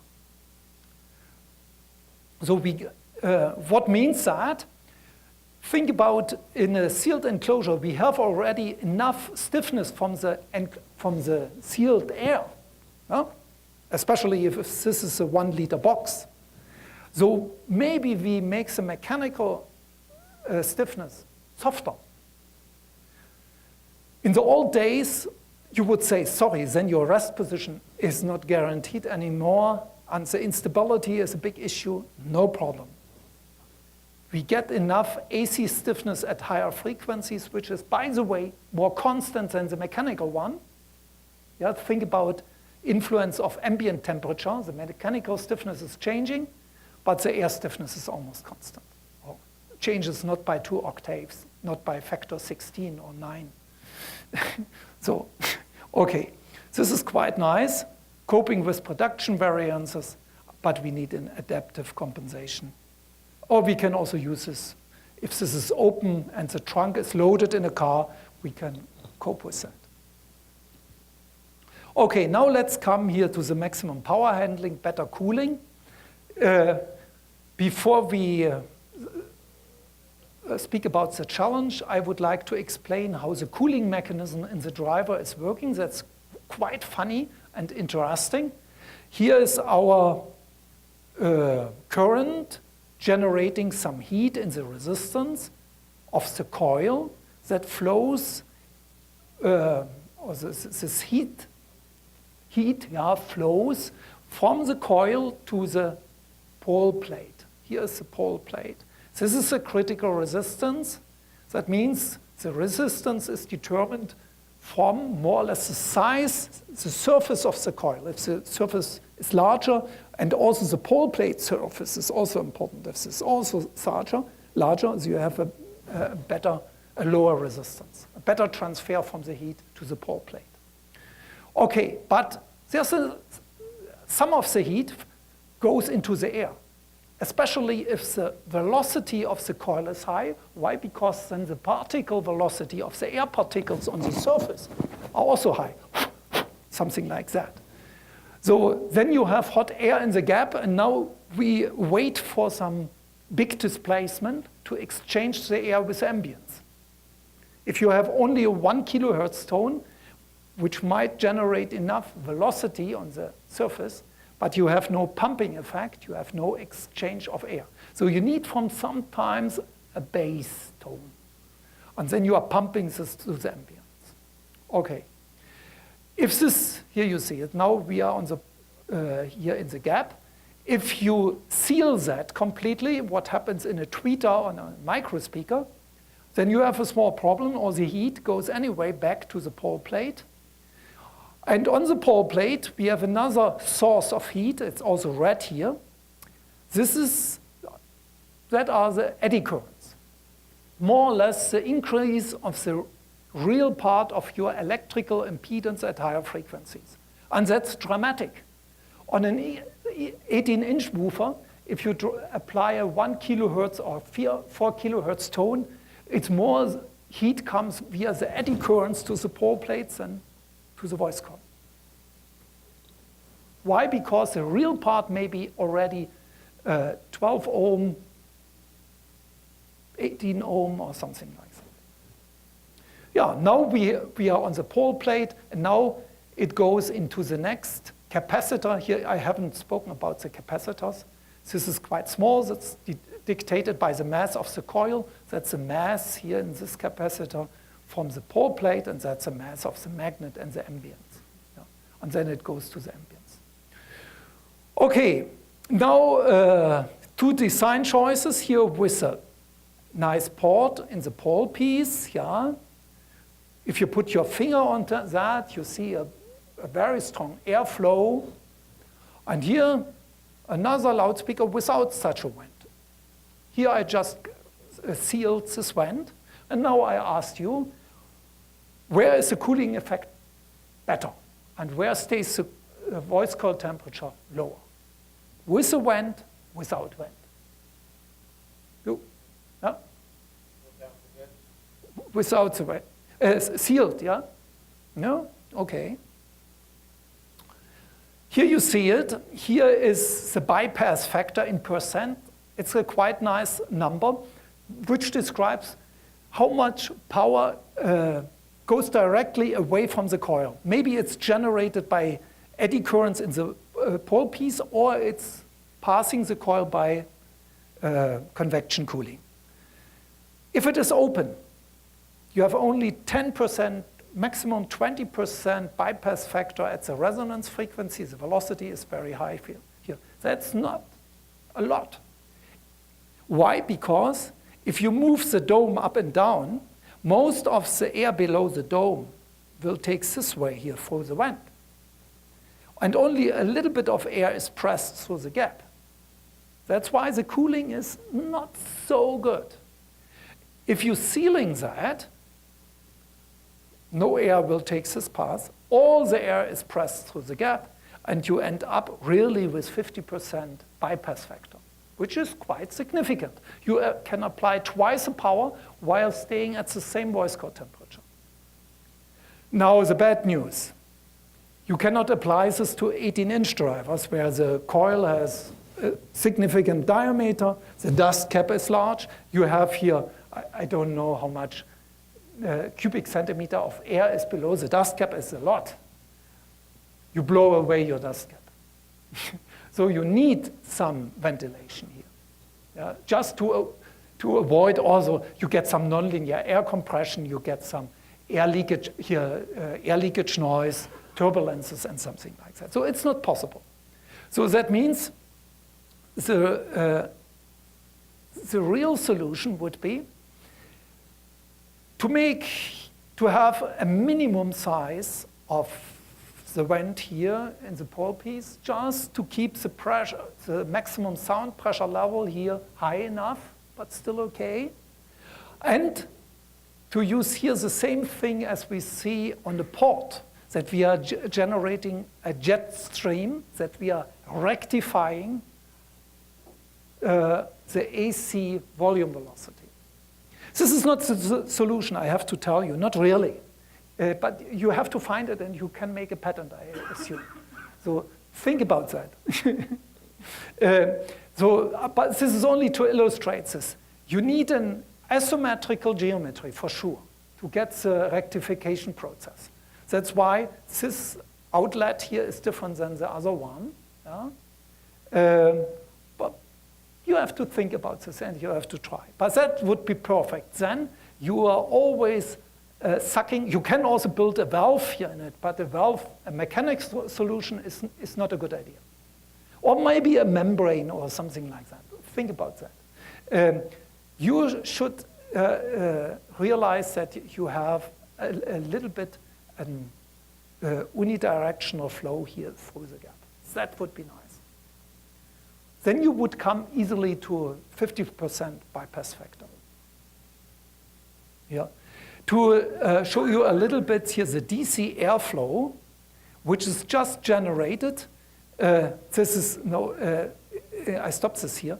In a smartphone from a famous manufacturer, I say no name. You can buy it. You can look for that. That means here they use a side-fire approach, what means that the micro speaker is not visible. It's connected here to a certain volume. On the side, there's a small outlet. It has not much acoustical properties and benefits. They are just forced to let the acoustical signal on the side out of the smartphone. It's more or less the common way for doing it in modern smartphones. So and now here, it's a funny application. Someone made a blower for that. There's also a fancy noise to that. Let's see. No, it is not working. It sounds like a real blower, but think about the critical frequency is 4 kilohertz where it happens. There is a particular resonance. But you are generating with a 4 kilohertz tone a DC airflow. No? And that should be not here, it should be somewhere here, through the gap, somehow. That's the whole idea. Here, I forgot to say it to you. Here we have the vibration, and we are shooting the particles into the far field, and they are generating here some turbulences. They are maybe half a meter away, and if we are sucking in the air, we are taking the particles which are located close around the outlet. So they are different particles. So we are really moving air, we are ventilating air. That's the whole idea. Oh, okay, cultivating alternative transducer principles. Okay, let's speak a little bit about that. Controlling FS by adding mass. That's sometimes applied to subwoofers, where it is, in the old days, still a good idea, but in the future, I don't believe so. It's just cosmetics. That means you are sacrificing here efficiency just to get a flat response by mass. That's it. You are killing efficiency. If you are just operating your subwoofer in a narrow region or below the FS, it makes sense. It doesn't matter. But then you don't need this anyway. Then you are anyway on the slope. No? But if you are a little bit, so that means if it is low pass filtered here at FS, you can also take the original loudspeaker without added mass. No? Oh, that makes not much sense. That's not a green speaker. So coming back to our new term for that. Decreasing suspension stiffness. We assume that we keep the loudspeaker stable and so on. Makes sense.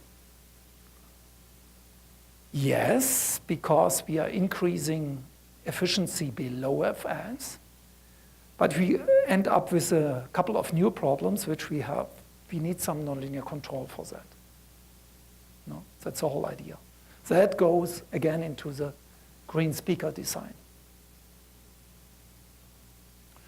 We can also say it in other words. At this point, the normal woofer, which is relatively robust, think about an automotive driver with a lot of additional stiffness. we develop this more and more in the direction of a headphone and microspeaker. We make the spider softer, it's not so dominant anymore, and something like that. Yeah?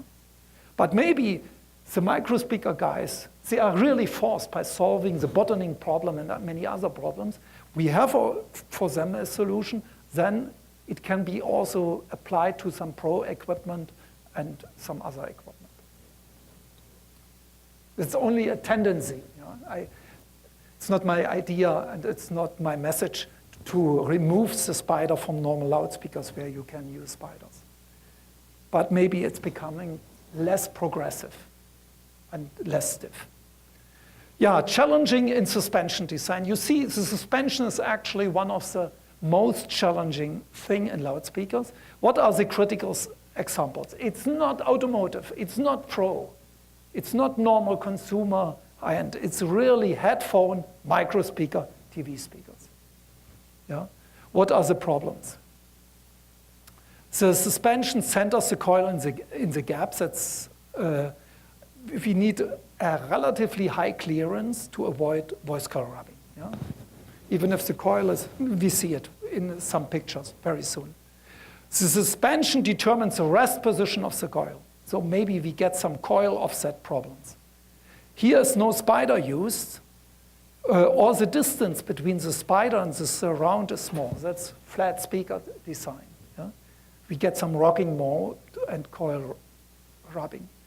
The surround is large, relatively large, and contributes significantly to the radiation area, to the acoustical output. That means if the surround changes its geometry because the coil is moved up and down, we get some problems at higher frequencies where the break-up modes are and the vibration changes with the change of the geometry. The suspension determines more or less a peak displacement, which is required for the bass reproduction. We have a large geometry. That's what I told you just in the last sentence. We get significant deformation. Yeah, and the air pressure in a sealed enclosure may affect the stiffness of the suspension. And now the last thing, the two things may affect the modal vibration of the surround at higher frequencies, and we get really strong intermodulation distortion. Let's start here with a normal thing. You maybe, if you are a transducer designer, you are familiar with that. We have spoken about that slide. I jump over the slide. That are the objectives of the suspension. The first thing is defining the coil's rest position. We can solve this now by nonlinear control with active stabilization. We get some additional degrees of freedom. We make it softer. But we have to suppress any tilting and rocking. Yeah, and this is an unsolved problem in microspeakers because we have no spiders, and also in headphones, and you can imagine you can easily generate a tilting. What are the conclusion? We can soften the stiffness here in the intended direction of the movement of the coil, but we should increase the stiffness in other directions, if possible. How to generate that? Yeah? Just to avoid the tilting. By the way, with a normal spider, and the distance between surround and spider, we are doing just that. So the stiffness in this direction here is much higher than the stiffness in this direction, where they are working in the nice way, and you can deform them, but not in this one. What happens in a small sealed enclosure? Actually, we found it out that is so dramatic just some weeks ago in the loudspeakers which you see here in our booth. If this is here a 1 liter or 3 liter box and you're really displaying here the cone and having a high pressure in the box, then this high box pressure generated more or less by the bass signal will change more or less the stress, or will change the stress in the surround. Yeah? Here, for instance, the the pressure inside the box is smaller than the outside pressure that occurs if you are moving your cone outwards. Yeah? What happens now? Now the outside pressure will push your surround a little bit inwards. You have two stresses in your surround which are fighting with each other, actually reducing the total stress in your surround. What happens if you're moving your cone inwards? You are increasing the pressure now inside the box, which is much higher than outwards. And now, of course, your surround is mechanically stressed. Here, the blue curve, the blue arrow shows the mechanical stress. Yeah? And this is the stress coming from the air pressure difference that goes in the same direction. It also stresses the surround, and you end up with more total stress in the surround. So for this movement, negative movement, you have 20–30% more stiffness from the surround than outwards. Yeah? That's quite dramatic. I was not aware of that. What are the consequences of a large surround area? You get additional nonlinear stiffness. And in the worst case here, moving in this way, here's this corrugation roll may completely collapse. That's very bad. Then you will hear like a rubber bus, a click. Very, very bad. So if you are designing the geometry, you should be very careful and you should be aware of the pressure difference inwards and outwards. No? And of course, the surround area reduces also the radiation area SD, which comes in the next thing, and maybe it flips over and generates a click. Now, let's come to the voice coil rubbing. Here you see the rubbing starts only at the maximum excursion usually, where the acceleration is high. And we get for a normal moment here a noisy signal, but for the remaining part of the period, there's nothing. That's why those kinds of symptoms, they are perceived as impulsive distortions. They have a very high crest factor. The total energy is small, but they have a very high instantaneous peak value. And unfortunately, it works here. We are not connected. It sounds, if it is decimated, like yeah, it only occurs here at a certain position. Now, coping with rocking modes is some of the most challenging things in flat speakers, micro speakers, headphones, and so on. And we are working now on an identification of the root cause. And this is our result at the moment. We know now that we have to distinguish between the excitation system and the resonator. The resonator is quite simple. It's a mass spring system. It's the first mode, quite simple. It's a nice resonance somewhere, usually with not much damping on it. Yeah, it depends. It's a very peaky curve. That's it. It's a resonator. What is the unknown thing is the excitation. If there is no imbalance in B field, mass, and stiffness, there's no excitation of the resonator. Of course, you can take your finger and click on one side of the cone on that, and then the rocking starts. But normally, no excitation will occur.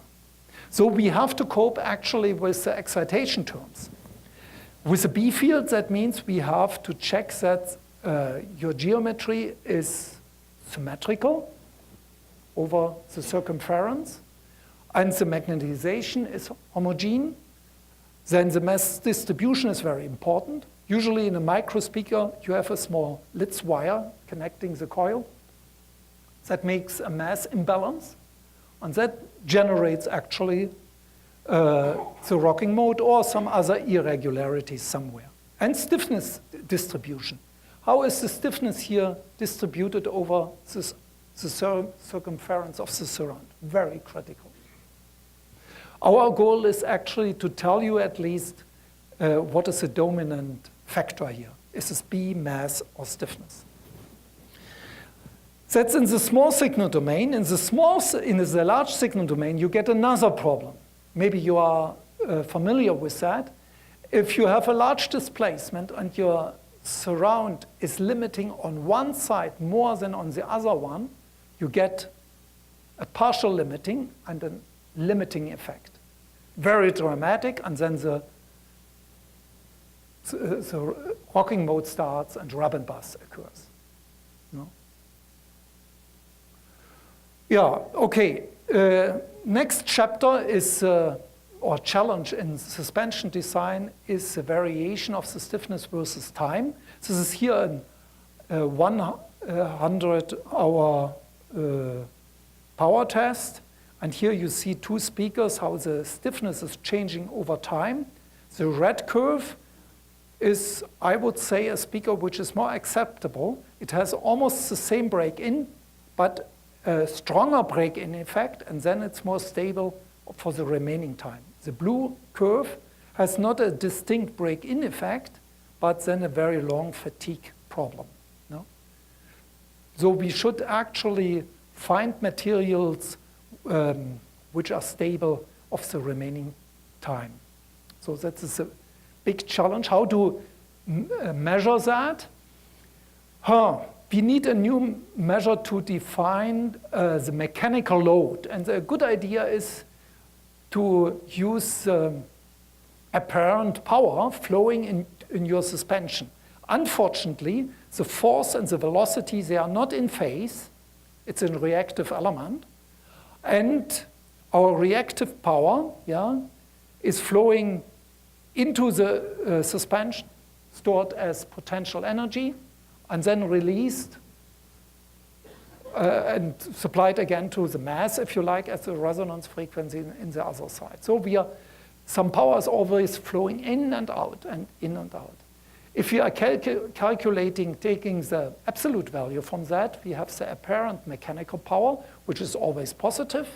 And we can integrate this over the lifetime of the loudspeaker. And we know more or less in kilowatt hours how much mechanical load is applied to the driver. That's quite nice. Here you see it. Now it's not time here. The time is also requires that our load is constant. Now that could be applied to any music signal, to any signal at all. And here is the accumulated work, apparent work. And now here you see the change of the stiffness. It becomes always softer, and here it is almost stable. No? That can be approximated by an exponential term. That's more or less not a time constant, a work constant. That means if you have applied here be 90%, then 90% of the aging is performed. No? That's quite nice. So we would like to have an early 50% value. That means we would like to have a short break-in effect, and then it should be stable. No? So let's go on with the surround challenges. I would say, maybe 1 year ago I said that the spider is the most critical part due to the impregnation.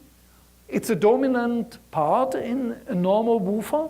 The surround is much softer, and the spider determines the rest position. That's true, and the instability. But in the future, I think the spider is less critical, so the surround is a problem. And here you see the main problems. If we have two functionalities from the surround. First of all, it defines a little bit the center and rest position. It suppresses the rocking modes, but also it limits the maximal coil displacement. That's true. On the other side, at higher frequencies, we get some breakup modes, and you see the surround is moving in antiphase to the dust cap and to the inner part of the cone. Yeah? It affects more or less the cancellation frequency and something like that. And maybe this behavior here will be affected from the base tone. That's maybe 1 kilohertz or 2, 3 kilohertz, and that's 50 hertz. And we have an influence from the 50 hertz signal on the high frequency signal. Now, to speak about this more in a simple way, we introduce here the effective radiation area, but we do it in a physical way, not in a geometrical way. This is a geometrical way which works quite nicely for woofers. Just take the mean value between the inner diameter and the outer diameter. This is more or less here the average value here, and calculate from this the total surface. That's quite nice for woofers, where the surround is small, where you assume also in woofers, yeah, that your displacement here in the center part is constant. In headphones, micro speakers, it's not. Usually you get here in the center a little bit more displacement, that's the AC signal here, yeah, than at the voice coil position. And here in the surround area, it's also not a linear decay, not at all. And to average this here gives not a meaningful number. No? So we need a different definition of ST, which considers more or less the acoustical radiation.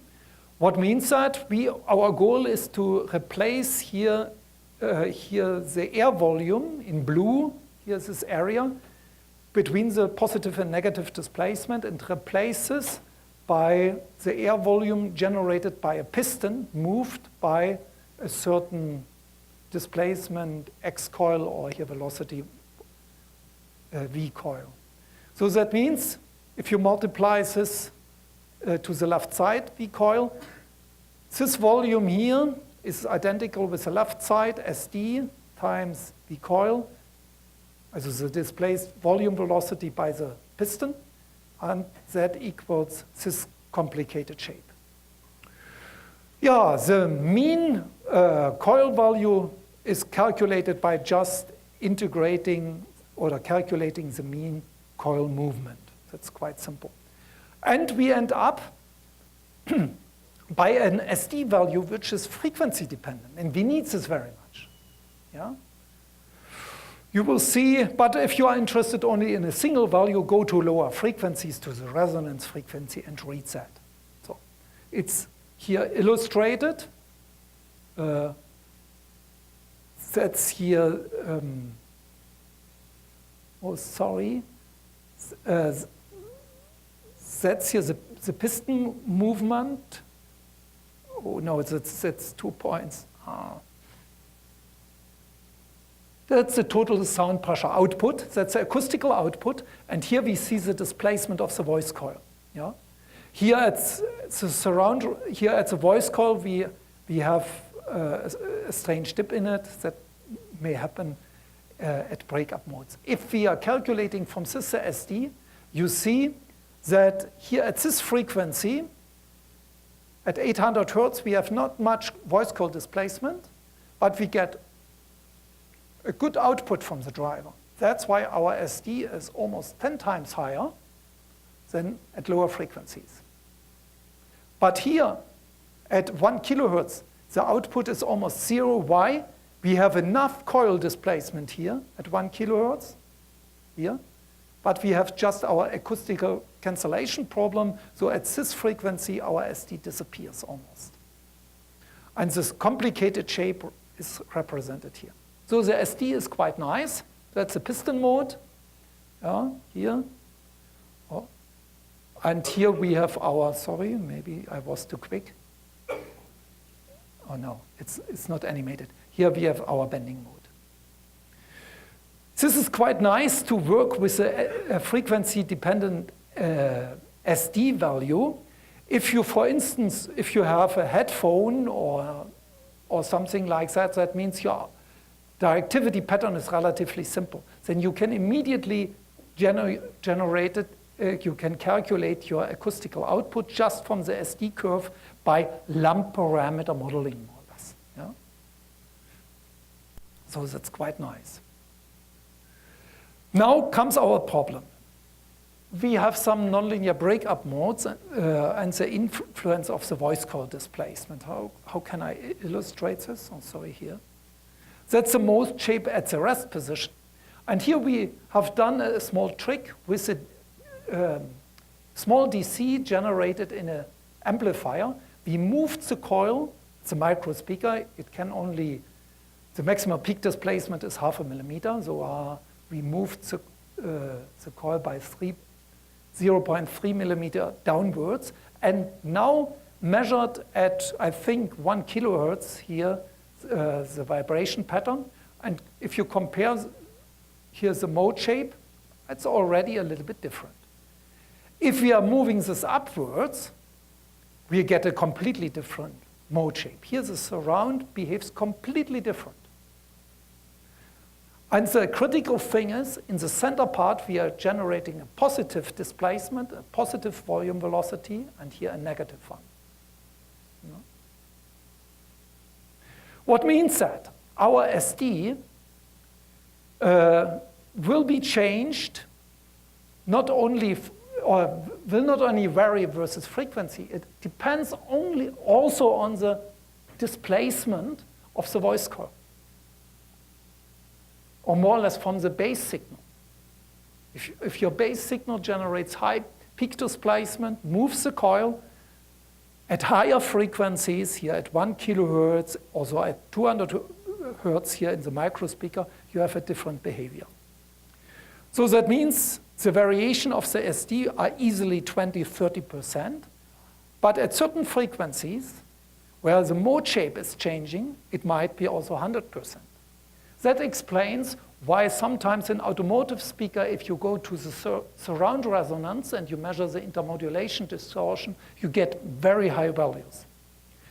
Actually, David Clark, together with Ford, if I'm right, they define some standards measuring the amplitude modulation distortion versus frequency. And if you look to the old standard, you see that about 1 kilohertz, these limit values, they were significantly increased. That's just where the surround resonance was. Yeah, that's just this effect. So you get here easily 10% IMD and here 20 to 50. Yeah? Okay, that is the challenge for the transducer design. Now let's go to the last section, that's challenges or consequences for the system design and manufacturing. Maybe the design of the vented box system will be a little bit different in the future. We start with the defining of the target performance. You would like to have a certain passband sensitivity, a certain cutoff frequency, and a certain volume. Yeah? You have to find your effective radiation area mostly for the sensitivity at higher frequencies. Then you have to find your port geometry. Why? Because you have the cutoff frequency and the volume. You have to keep the air velocity in the port reasonable, not more than 10 meters per second or something like that. And then comes a big question, can you realize this port? If not, you have to speak with your management, with your marketing guy, maybe with the customer. Sorry, not with a vented box. Take a passive radiator, take something else, or relax your requirement. What is interesting? It doesn't matter what kind of transducer is used. It's just dictated by the geometry here.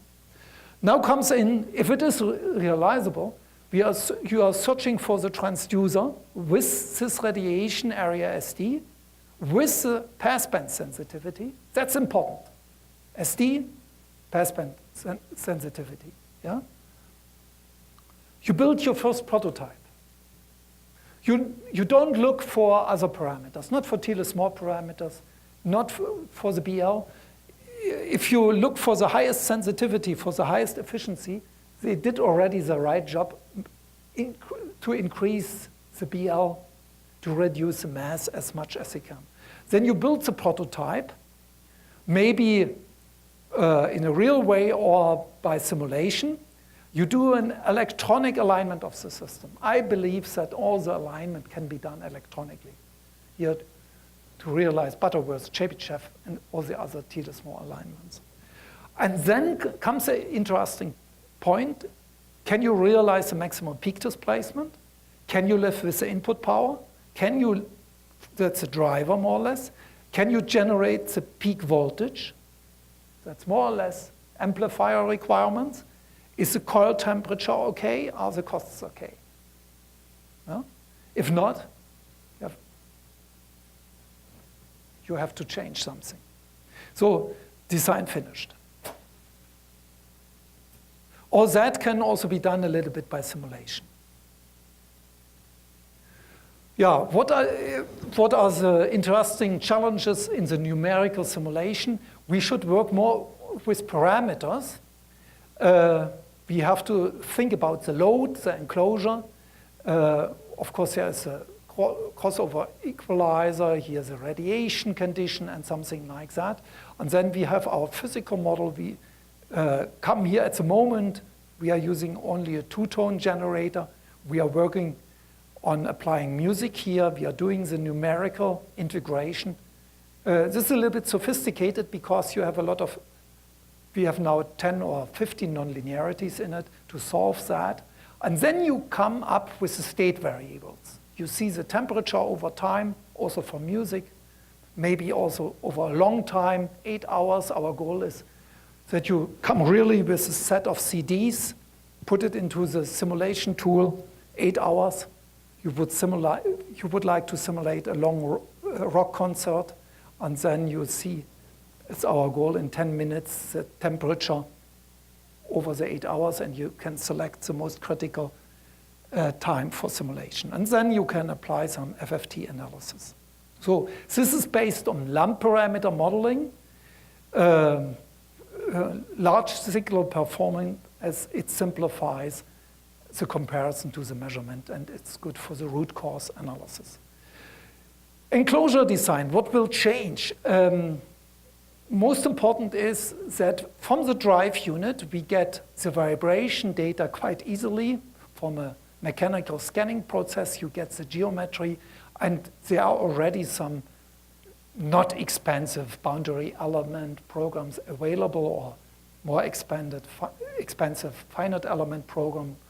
COMSOL can be used, ANSYS, yeah, and so on.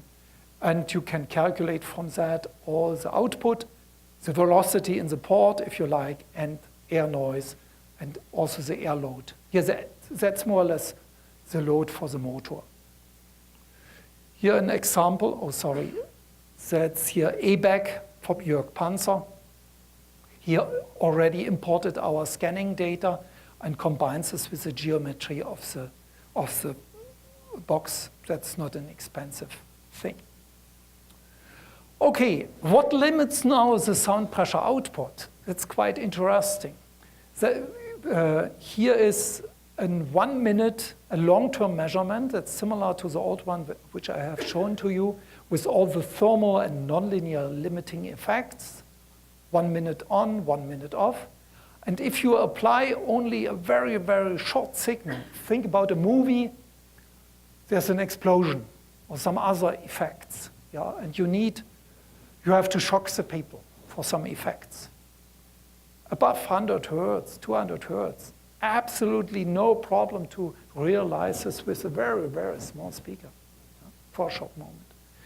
Why? Because this is limited by voice coil heating, also below displacement.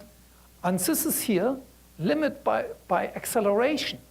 That's more or less a question, how good is your glue? How stable is your cone? And how good could you fix your windings on the voice coil former? No? But they are, look to that, they're easily 20, 30 dB. No? What are the amplifier trends in the future? The loudspeaker under control will use the current and voltage monitoring. It's so nice. We get such nice information almost for free. Yeah? And now it's the trend to implement this closer and closer to the loudspeaker. That's the amplifier, the output stage. Yeah? Loudspeaker with a nonlinear motor topology have a higher efficiency, so we may exploit that. we can prove that a significant reduction of the long-term power consumption because the efficiency is high. Yeah. If you really make an aggressive linearization, the BL is down to 25%. That means 75% of all the windings are outside of the gap. Then you see that the crest factor of your signal will rise. You have to pay for this with a higher peak voltage. But maybe this can be solved. Consequences, a current sensor should be implemented in the output stage. An amplifier should provide sufficient peak voltage. We need a high rail voltage with high efficiency. Maybe we only switch to a higher rail voltage if we need that, and if we don't need the high peak voltage, then we switch down there. This is, I would say, already also practice in amplifier design. Low power requirements simplifies the cooling because the loudspeaker is now more efficient. We need more peak voltage, but not more power. That's actually very important if we specify something. Power is still the main thing. We need an efficient driver, and we need high peak voltage from the amplifier. Reduce size and weight of the amplifier, of course. Next chapter, running for the future, always. Real challenge. Rub and buzz. Rub and buzz is a slang. It comes from rubbing coil and buzzing parts and something like that. But it's much more. It might be hitting of the backplate of the voice coil former or the coil at the backplate. There's a loose part somewhere, starts buzzing. There is voice coil rubbing. There is a small leakage in the dust cap or somewhere in the enclosure, and we get some turbulence noise. And here we have a loose particles. The interesting point is all those defects generating impulsive distortion. If you look in over one period, the distortion only appear on a fraction of the period. No? We call them irregular distortion because they are not related to size and weight of the driver. It's more how stable is your production. Yeah? So it doesn't require usually a compromise with size and weight. Of course, you need some clearance in the gap here. That's true. But it's more or less how stable is your production. How good are your operator?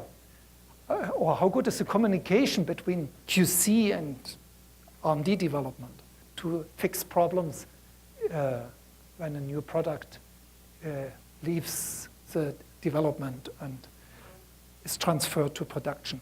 Here we have deterministic and random distortion. We got a lot of high-frequency components. There's no way to compensate this in a nonlinear way. We have actually no model for loose particles. It's completely random. No? We can develop a model for hitting the backplate, but it generates spikes, a lot of harmonics. No? It's very unpleasant. It has a high impact. It's completely unacceptable by the human ear. No modeling, no compensation possible.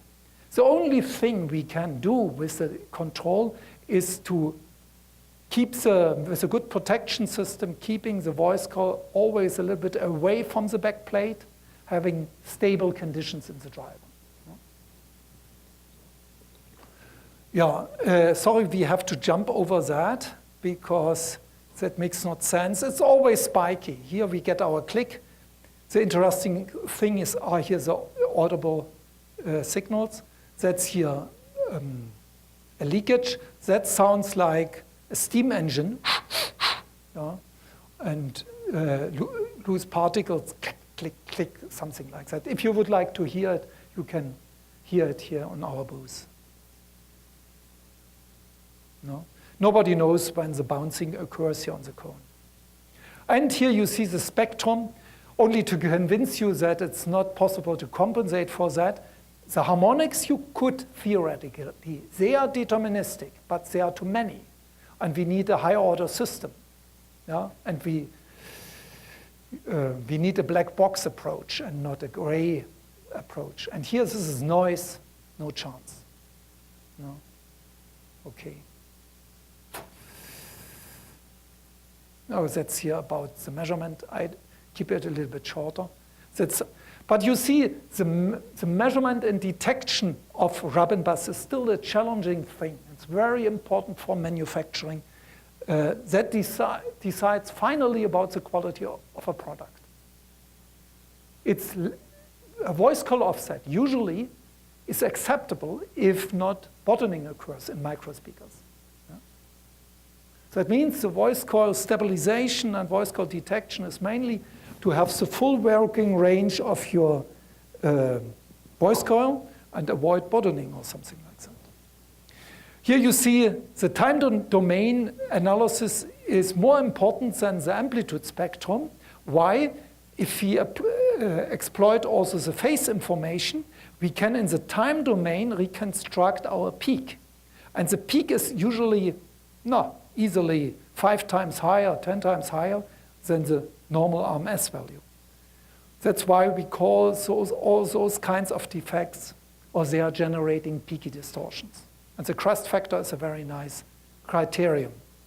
If it is more than 12 dB, it's a rub and buzz.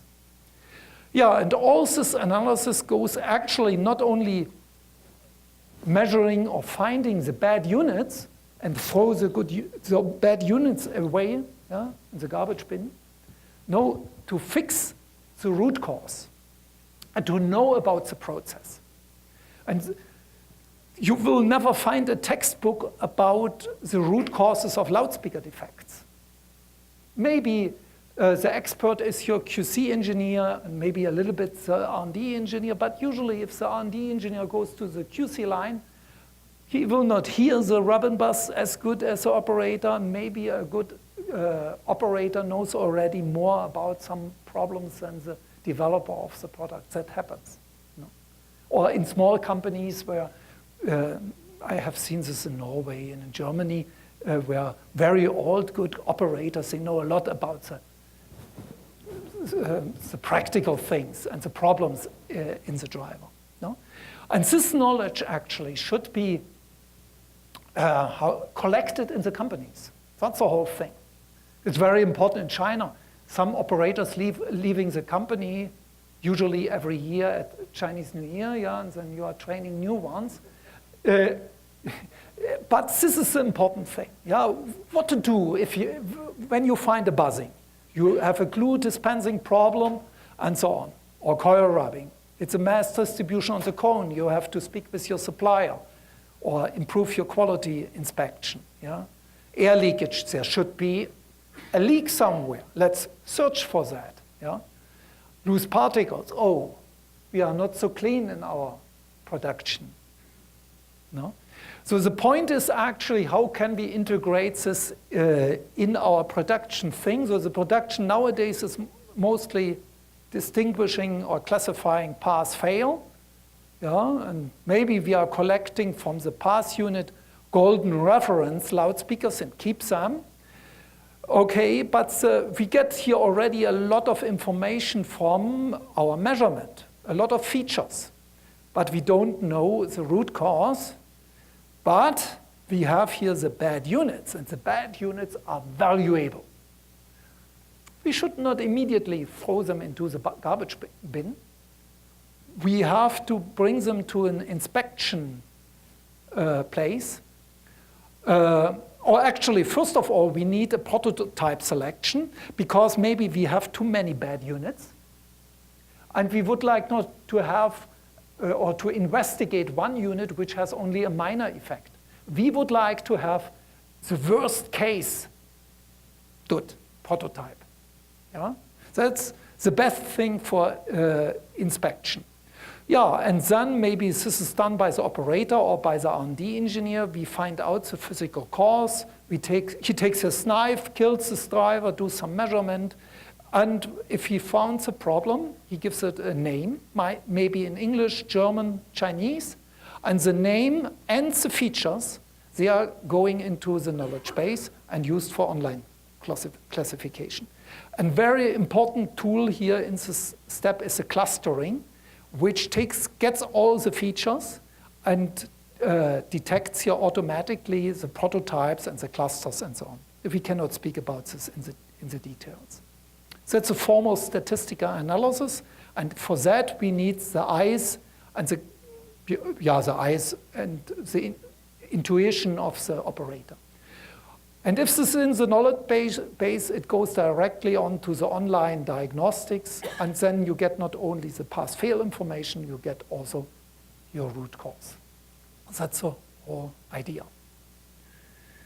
Okay, now let's summarize this. What are the green speakers? What are the general problems? The general problems are, nowadays, with our loudspeakers, we have a low acoustical load. Only one exception, horn-loaded compression drivers. Yeah? We are forced to reduce the size of the transducers. We cannot sell big loudspeakers anymore, not really. In Pro, we have to, but think about this, there's also a tendency with line arrays to have smaller units and so on. By doing so, we are reducing the efficiencies from the ST. More electric input power will not help. If your coil is hot, you need 3 dB more output. No hope to double the input power. Yeah? That will not work. Exploiting passive resonators. We do this already in the vented box system, passive radiators with a narrow band width. That's an idea. Yeah, but usually we have some problems. By the way, I forgot to put it here. Passive, I would count also the breakup modes at higher frequencies as passive resonators. We can also cultivate them in the same way. No? Sealed boxes have some advantages because air becomes then dominant to the total stiffness, but we get also some problems, reduced convection cooling, nonlinear vibration of the surround, and so on. No? Yeah, what are the solutions? We will speak more and more about sensitivity. That's I mean with green speakers. Here in America, the word green speakers is not very popular. That's more or less my friends in Germany. They are really green guys. Yeah, and in Europe at all, the green is very important. So maybe we should just call it efficient speakers, if you like. Yeah. Anyway, so that means maximum sensitivity is very important. Maximum motor strength. So really getting most out of the magnet. That's actually an interesting point. BL linearity is not number one. Low moving mass, shorter coils maybe, low inductance, shorter coil. It's also good for very complicated things like the AC flux modulation and so on. Maybe we can omit the shorting ring or dispense with the shorting ring. A softer suspension, lower FS, we have to stabilize the rest position. Less progressive suspension. Of course, we have not much self-protection capabilities. We need some active protection. Lower thermal resistance, better heat transfer. Maybe if the coil is hot, we have to transfer some heat versus the cone to the ambience, especially in sealed enclosures. Maybe we are using some aluminum in the voice conformer and in the cone. I don't know. More mechanical vibration, that's always a good idea. A high modal density with sufficient damping. And we can realize this with thinner cones. If the cone is thick, you are actually shifting all the bending modes to higher frequencies. But if you are doing it really too much, making it really thick in sandwich structures, you are seeing some longitudinal modes instead, because the upper and lower level is only stretched in such a way, which is not so nice, by the way. So bending modes are actually quite nice in most cones. We have not the full time to speak because they break up quite early and in small pieces, and we can educate them or cultivate them in the right way that we get the desired behavior of that. Improved radiation efficiency, so less acoustical cancellation. If you have a fancy new idea and you build it and you find a lot of acoustical cancellation, you have to do something. In flat geometries, there's an interesting point. Oh, by the way, no, I have to start here. Acoustical cancellation is quite rare in cones, in paper cones. You are an unexperienced a new starter in transducer design, you build a paper cone, it works quite nice. If you go to a flat cone, you have dramatic, or piston, yeah? You have dramatic problems avoiding any cancellation effects. What is the reason? The cone has some additional geometrical stiffness due to the curvature inside. That means in the center of the cone, it's much stiffer from the bending than outwards where it's more flat. I have no paper here. If you take a paper, it's quite soft, but if you curve that, it becomes more and more stiff. That's the whole idea. If you are forced to use the flat geometries, there's only one way to generate some stiffness close to the voice core, making it more thick, or some ribs below, or something like that. Design rules for transducers under control. Define SPL at cutoff frequency, that's important. From that, you have to find out the SD. So that's very close to the marketing, to the customer. And the next step is finding the SD under geometrical consideration. Then the maximal Xmax, the peak value, to generating more or less the volume velocity, which is important for SPL.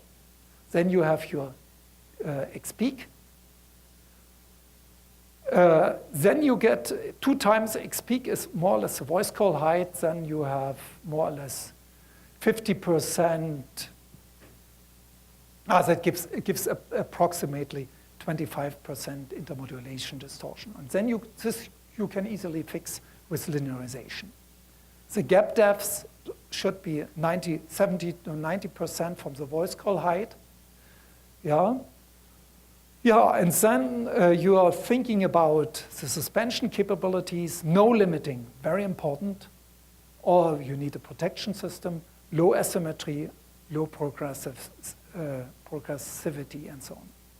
No limiting in this working range from the BL, I mean. No?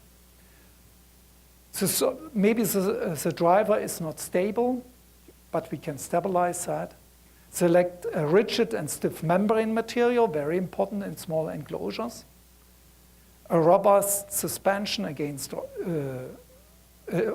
suspension design against rocking modes and rub and buzz. And maybe you reduce a little bit the nominal impedance if the amplifier cannot generate the peak voltage. Maybe you dispense the shorting rate and linearize that. Yeah, and the alignment is done in the last step just by automatically. You wish a Butterworth or Chebyshev alignment and then you get it for free. Yeah, transducer problems fixed by control. Here another perspective. Thiele-Moore parameters, sorry, doesn't matter anymore. You need only maximum efficiency. What means that? Realizing different loudspeaker enclosure systems. You have one nice, efficient driver in your shelf, one universal driver, and you use it for many applications. Only important is the size, yeah, of that. If you need a larger one for more volume velocity, more bass, of course, you have to do it. Nonlinear distortion caused by intended, desired motor nonlinearities, giving maximum efficiency, small coil overhang. Distortion generated by time-varying properties, doesn't matter, aging, fatigue, climate. Motor suspension, instabilities, DC displacement are fixed. High mechanical amplitudes, we can avoid that. Also, which that means the protection systems avoid that bottoming, tilting, and drop and bus. And distortion due to varying load. That means if a stupid customer puts the socks into the port and plays with this, the electronic can find out and say, okay, we'll wait for some time, and then we are generating an error message, and then we go on, or something like that. Nonlinear distortion caused by higher order breakup modes, surround cones, that can be also fixed. That's a very challenging topic of research currently going on. Yeah, what are the benefits for the listener? Just more output, yeah. We are driving the loudspeaker just to the headroom, to the limits, smaller headroom. Reduce size and weight, yeah.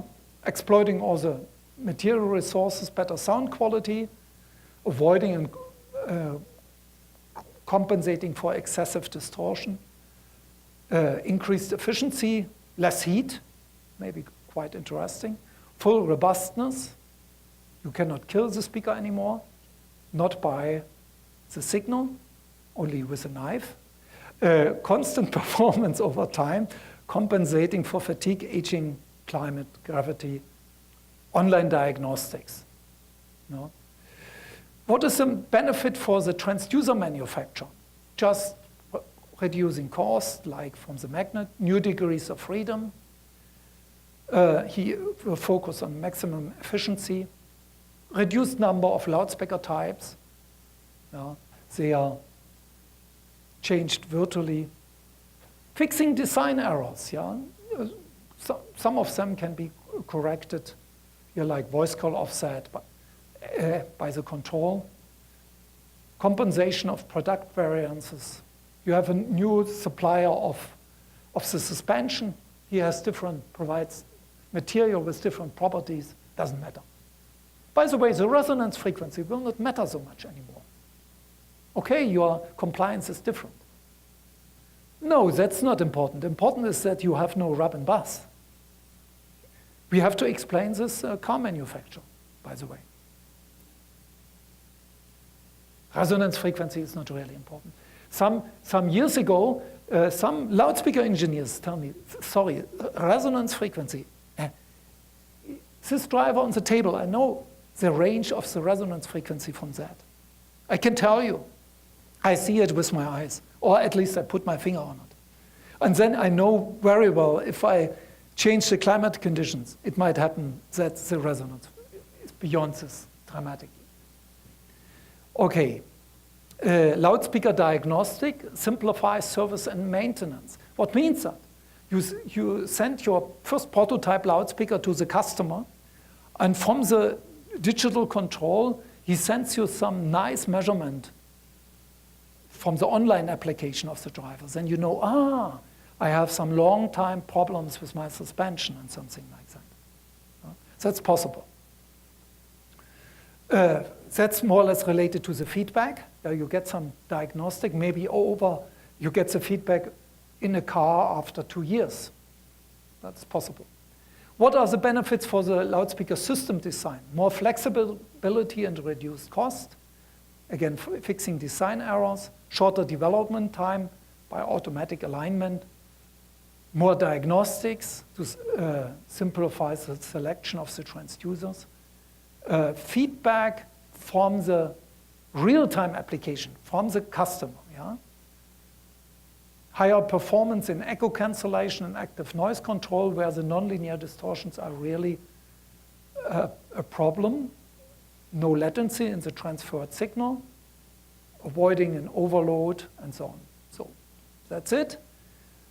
You see, we have many new ways for loudspeaker innovations, material, measurement technique, electronics, loudspeaker design techniques, new marketing tools,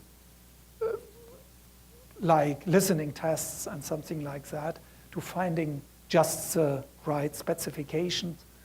Maybe new principles, but I have some doubts here that we get some new transducer principles in the next 10 years. Signal processing and manufacturing. Yeah, But the real challenge is to bring those different fields together. So that means the communication between the humans, the engineers, that's actually the real challenging thing. So we need really a good language to describe that, good technical terms, good specifications, standards, and so on. That also a DSP guy can really speak with a transducer guy and something like that. I thank you very much for your attention.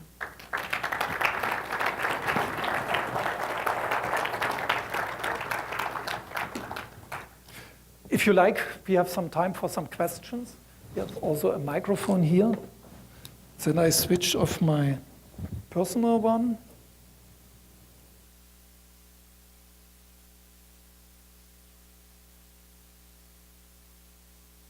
It work? Yeah. Any questions? Oh. Yeah, Chris. No. So in the active control, when you calculate the voice coil offset position and you compensate for that, you're essentially doing a DC injection to compensate. Does that cause any heating problems?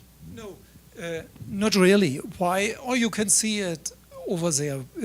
We have a practical example. We have a glass box, and we have a small air pump, a rubber ball pump to change the air pressure in the box. That's one way, and the other way is we have on an amplifier a DC injection, yeah, and to move the coil by 3 millimeters, we need 200 millivolt, half a volt at maximum, because usually the suspension is relatively soft in the critical region, yeah, where around the rest position. So that's absolutely realistic. And if your coil is in the BL maximum, you are saving power. Even if you are spending a little bit of voltage to shift the coil to this point, yeah? But then for the high displacement, you are saving power. If I notice right, you are compensating for distortion in LE of X, but what about the inductance as a function of displacement, and what about the inductance as a function of current? We are doing both. The current is actually quite important if you... No, I say it in a different way. You're measuring harmonic distortion, right? From 20 hertz to 1 kilohertz on a woofer. And you see a huge amount of distortion around the resonance frequency and below, yeah, 50%, 100%, and above becomes smaller and smaller. And then you usually what you measure, 1%, maybe 3%, maybe 0.1%, but very small. From time to time, a small peak. Yeah. What is that? The flat line is L from I. It's already distorted at your input of your loudspeaker because the inductance changes its value with the input current. So the loudspeaker sucks more power at high current or less, and so on. This is your baseline, and the small peaks and dips, they are coming from cone vibration, breakup modes, nonlinear ones, which are interfering with those. That's why it's usually harmless, 1% harmonic distortion, okay, it's something, but you can reduce the 1% value by using a shorting ring. Yeah, that helps. Just for clarifying, is this an effect that your current correction system already takes into account or not? Yeah, we are taking it into account because it's relatively simple.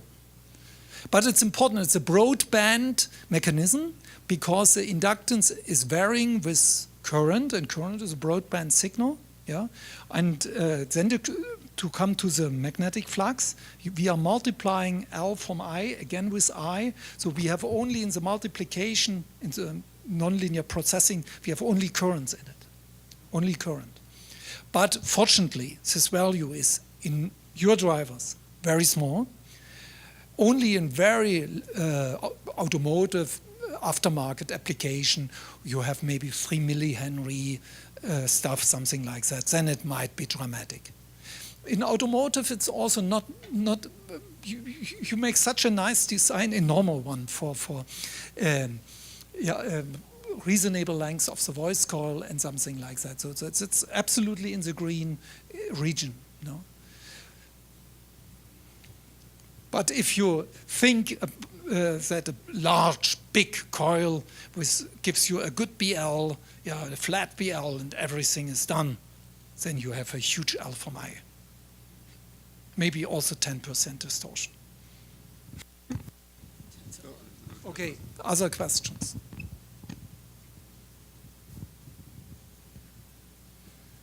Okay, I spoke enough. I thank you very much.